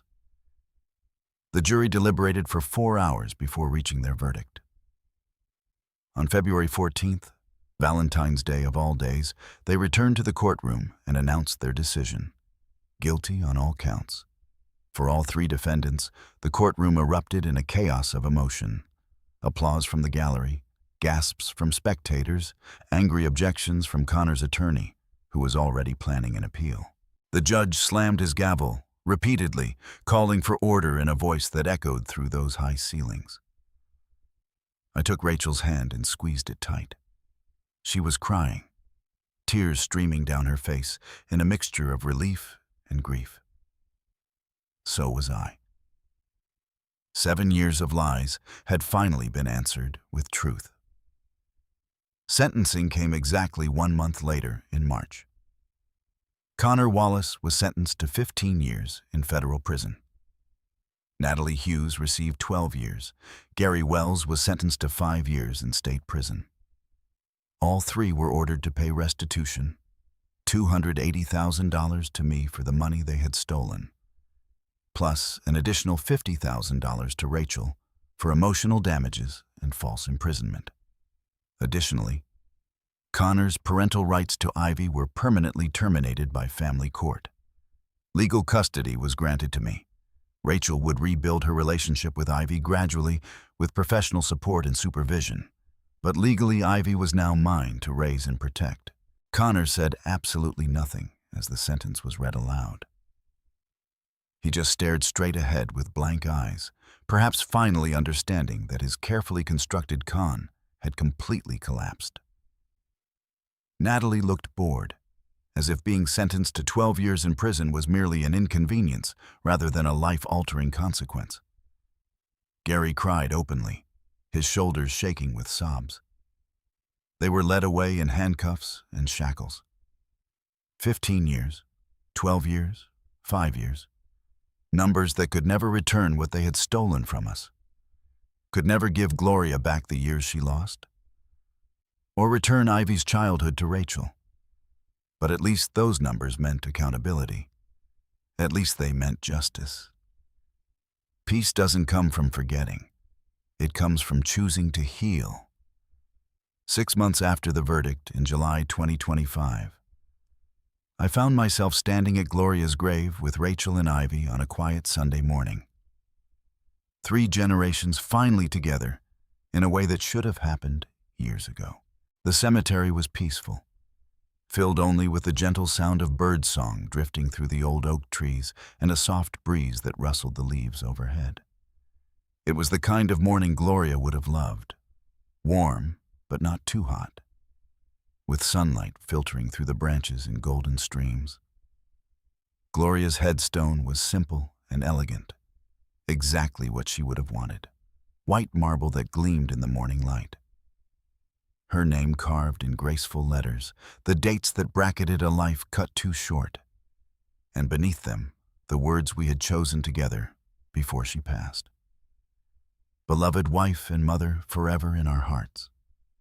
Those words had felt hollow when we first carved them platitudes that couldn't capture the enormity of our loss. But standing here now, with Rachel alive beside me, they felt true again.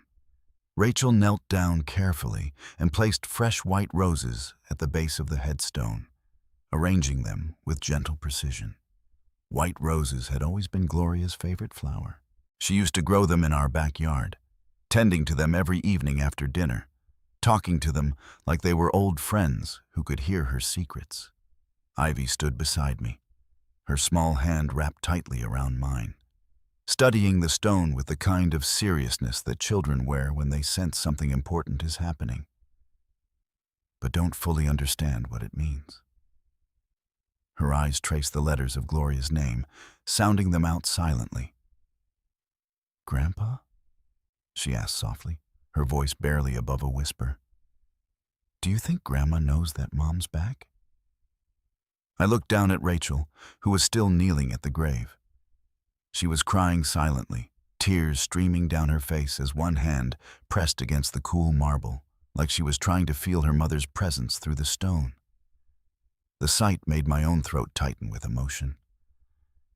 I think she knows," I said, and I meant it with every fiber of my being.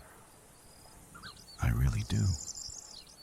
I think she's been watching over all of us this whole time. We stood there in silence for what felt like a long time, but was probably only a few minutes. Sometimes silence is the only appropriate response to grief and gratitude existing in the same space. Finally, Rachel spoke, her voice thick with tears. "Mom, I'm so sorry for everything that happened. For not being there when you needed me most. For letting you die thinking I was gone." She paused, struggling to find the right words. "I'm trying to be better now. Trying to be the daughter you raised. The mother Ivy deserves the person Dad needs me to be. For Ivy, for Dad, for you. I wrapped my arm around her shoulders and pulled her close. She'd be proud of you, I said firmly, needing her to believe it. To you, she'd be so proud of how hard you're fighting to rebuild your life and heal from what they did to you. I don't feel strong, Rachel whispered, leaning into me. Most days I feel like I'm barely holding it together. Strong people rarely do feel strong, I told her. Strength isn't about feeling invincible. It's about getting up every day, even when you're scared and broken, and doing the work. Anyway, Ivy tugged on my hand, drawing our attention. Can I talk to her? She asked, looking up at me with those big eyes that reminded me so much of Rachel at that age. Of course you can, sweetheart. Ivy stepped forward, standing directly in front of the headstone with her hands clasped in front of her like she was preparing to give a speech. Hi, Grandma Gloria. I'm Ivy. I'm 7, almost 8 now. She smiled a little. Grandpa tells me stories about you all the time, about your chocolate chip cookies that were famous in the neighborhood, about how you used to sing really loud in the car even though you couldn't sing very well, and it made everyone laugh. Her smile widened at that memory she'd only heard about but never experienced. I wish I could have met you. I wish you were here to meet me. But Grandpa says you're watching us from heaven, so I hope you're happy up there, because we're getting better down here. Mom's home now, and we're a family again, just like you would have wanted. I had to turn away briefly, pressing my hand against my eyes as my chest tightened with emotion. The simplicity and honesty of children could cut right through you sometimes. After spending another quiet moment at the grave, we drove to Callahan Family Market together. The store had fully reopened 3 months earlier after we'd completed some renovations and repairs. Rachel worked the morning shift now, while I handled afternoons, a schedule that gave us both time with Ivy, while teaching Rachel the business that had sustained our family for 35 years. Teaching her felt like reclaiming something precious that had been paused for too long, like picking up a conversation right where we'd left off. The response from our community had been nothing short of incredible. Customers came in regularly just to tell us they were glad we were back, glad Rachel was safe, glad our family had survived. Some brought casseroles or flowers. Others simply offered quiet support. Mrs. Patterson still came every Tuesday for her tea. Old Joe Fletcher still bought his lottery tickets every Friday. But now they asked about Rachel too. Included her in their friendly small talk. Made her feel like part of the neighborhood again. Business was actually better than it had been in years, sustained not just by commerce, but by genuine community care. We should really think about expanding, Rachel said as we unlocked the front door that morning. Maybe add a small cafe section in that empty corner, serve coffee and fresh pastries, create a gathering space where people can sit and talk. That would cost quite a bit of money. I said, though I was already considering the possibilities. Why Viso? We have some of the restitution funds available. She pointed out it could be a smart investment in the business and the community. I looked at her, then really looked at her, and saw the spark in her eyes when she talked about the future. That spark had been absent for so long. I'd forgotten what it looked like. But it was back now, growing stronger every day. All right, I said, making the decision. Let's do it. Let's build something new. She smiled at me, wide and genuine and full of hope. Most of the restitution money had finally come through after months of legal wrangling. The full $280,000, plus the additional $50,000 awarded to Rachel. I'd already decided how to use it before the check even arrived. Half went into a college trust fund for Ivy, securing her educational future no matter what happened. I gave $50,000 directly to Rachel to help her stabilize her new life and gain true independence.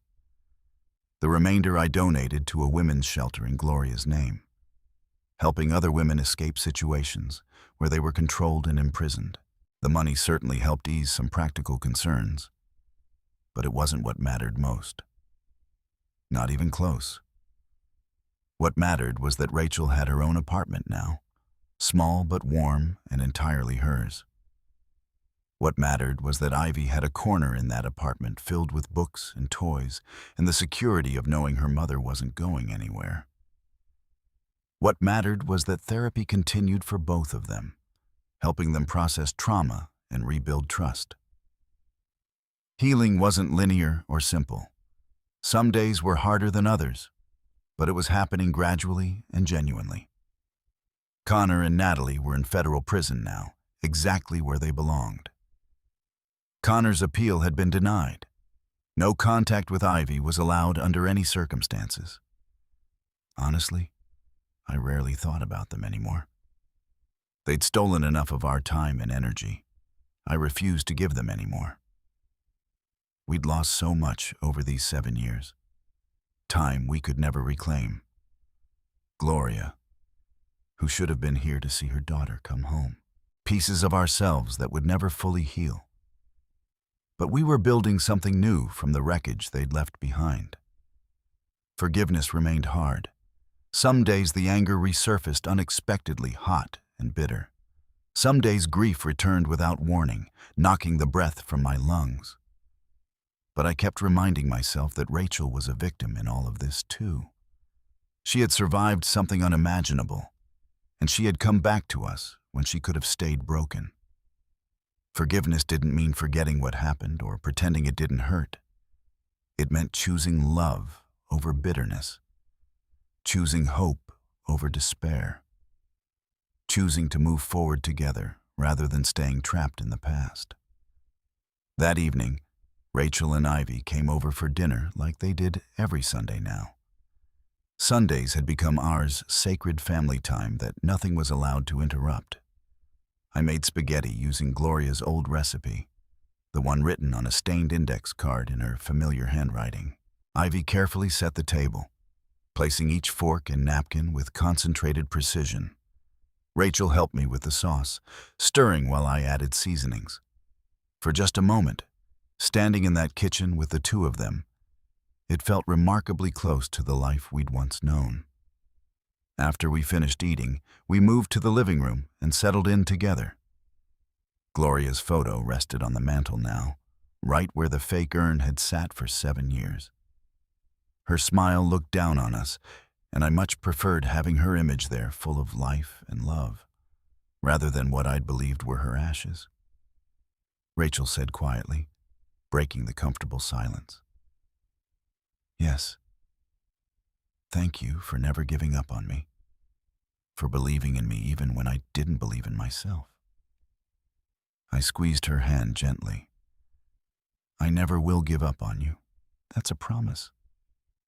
Ivy looked up from the book she'd been flipping through. Grandpa, can you tell me more stories about Grandma Gloria? I want to know everything about her. I smiled, feeling warmth spread through my chest. What do you want to know, sweetheart? Everything, she said simply. So I told her stories that night, about meeting Gloria at a county fair when we were both too young to know what love really meant. About our wedding day when it rained.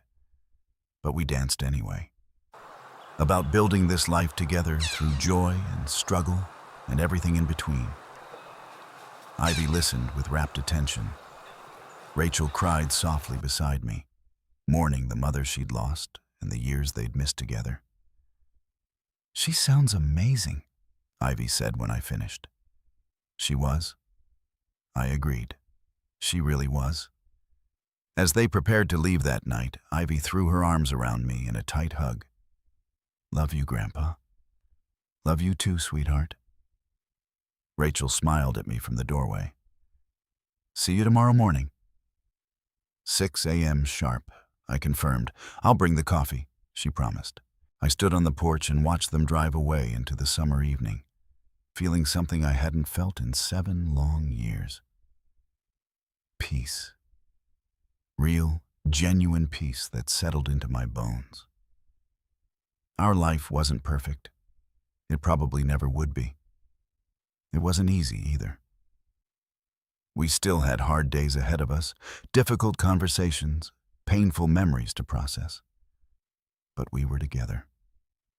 Finally, truly together. And that was enough.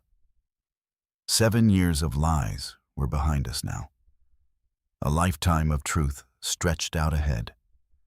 What stays with me now isn't the chaos or the anger. It's the quiet clarity that followed. Sitting at that table, watching my granddaughter laugh while my daughter smiled without fear. I finally understood this family story was never about getting even. It was about choosing what kind of man I wanted to be when everything was taken from me. And to you listening to this story, remember this. I spent years confusing silence with love. I believed patience meant endurance, even when something deep inside told me something was wrong. Looking back, that was my mistake. If I could speak to my younger self, I'd tell him this.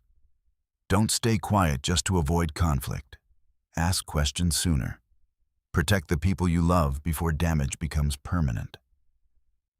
Please don't make the same choices I did. I've also had to face my own flaws. I wanted punishment. I wanted someone else to feel the pain I carried. But anger didn't heal my family. It nearly destroyed what was left of it. The moment I stepped back and trusted God once, not to erase the past, but to guide my next step, everything shifted. I didn't gain satisfaction. I gained perspective. This chapter of Grandpa's stories taught me that strength isn't loud. It's measured. Family isn't defined by blood alone, but by responsibility and courage. That's why this family story matters to me. It's not dramatic. For the sake of drama, it reflects how easily love can be exploited and how hard it is to rebuild once trust is broken. Here's my belief now. Revenge fades quickly. Accountability lasts longer. Healing is slow, uncomfortable, and worth every step. These are the reasons I continue sharing Grandpa's stories. Not to relive pain, but to pass on perspective earned the hard way. If this family story stayed with you, I invite you to leave a comment and share how it made you feel. Consider sharing it with someone who might need to hear it, and subscribe if you'd like to follow more Grandpa stories like this. Your support allows these stories to continue. Before you go, one gentle reminder. Upcoming stories may include dramatized elements created with the purpose of reflection and education. If that's not what you're looking for, feel free to step away and choose content that fits you better. Thank you sincerely for staying with me until the very end.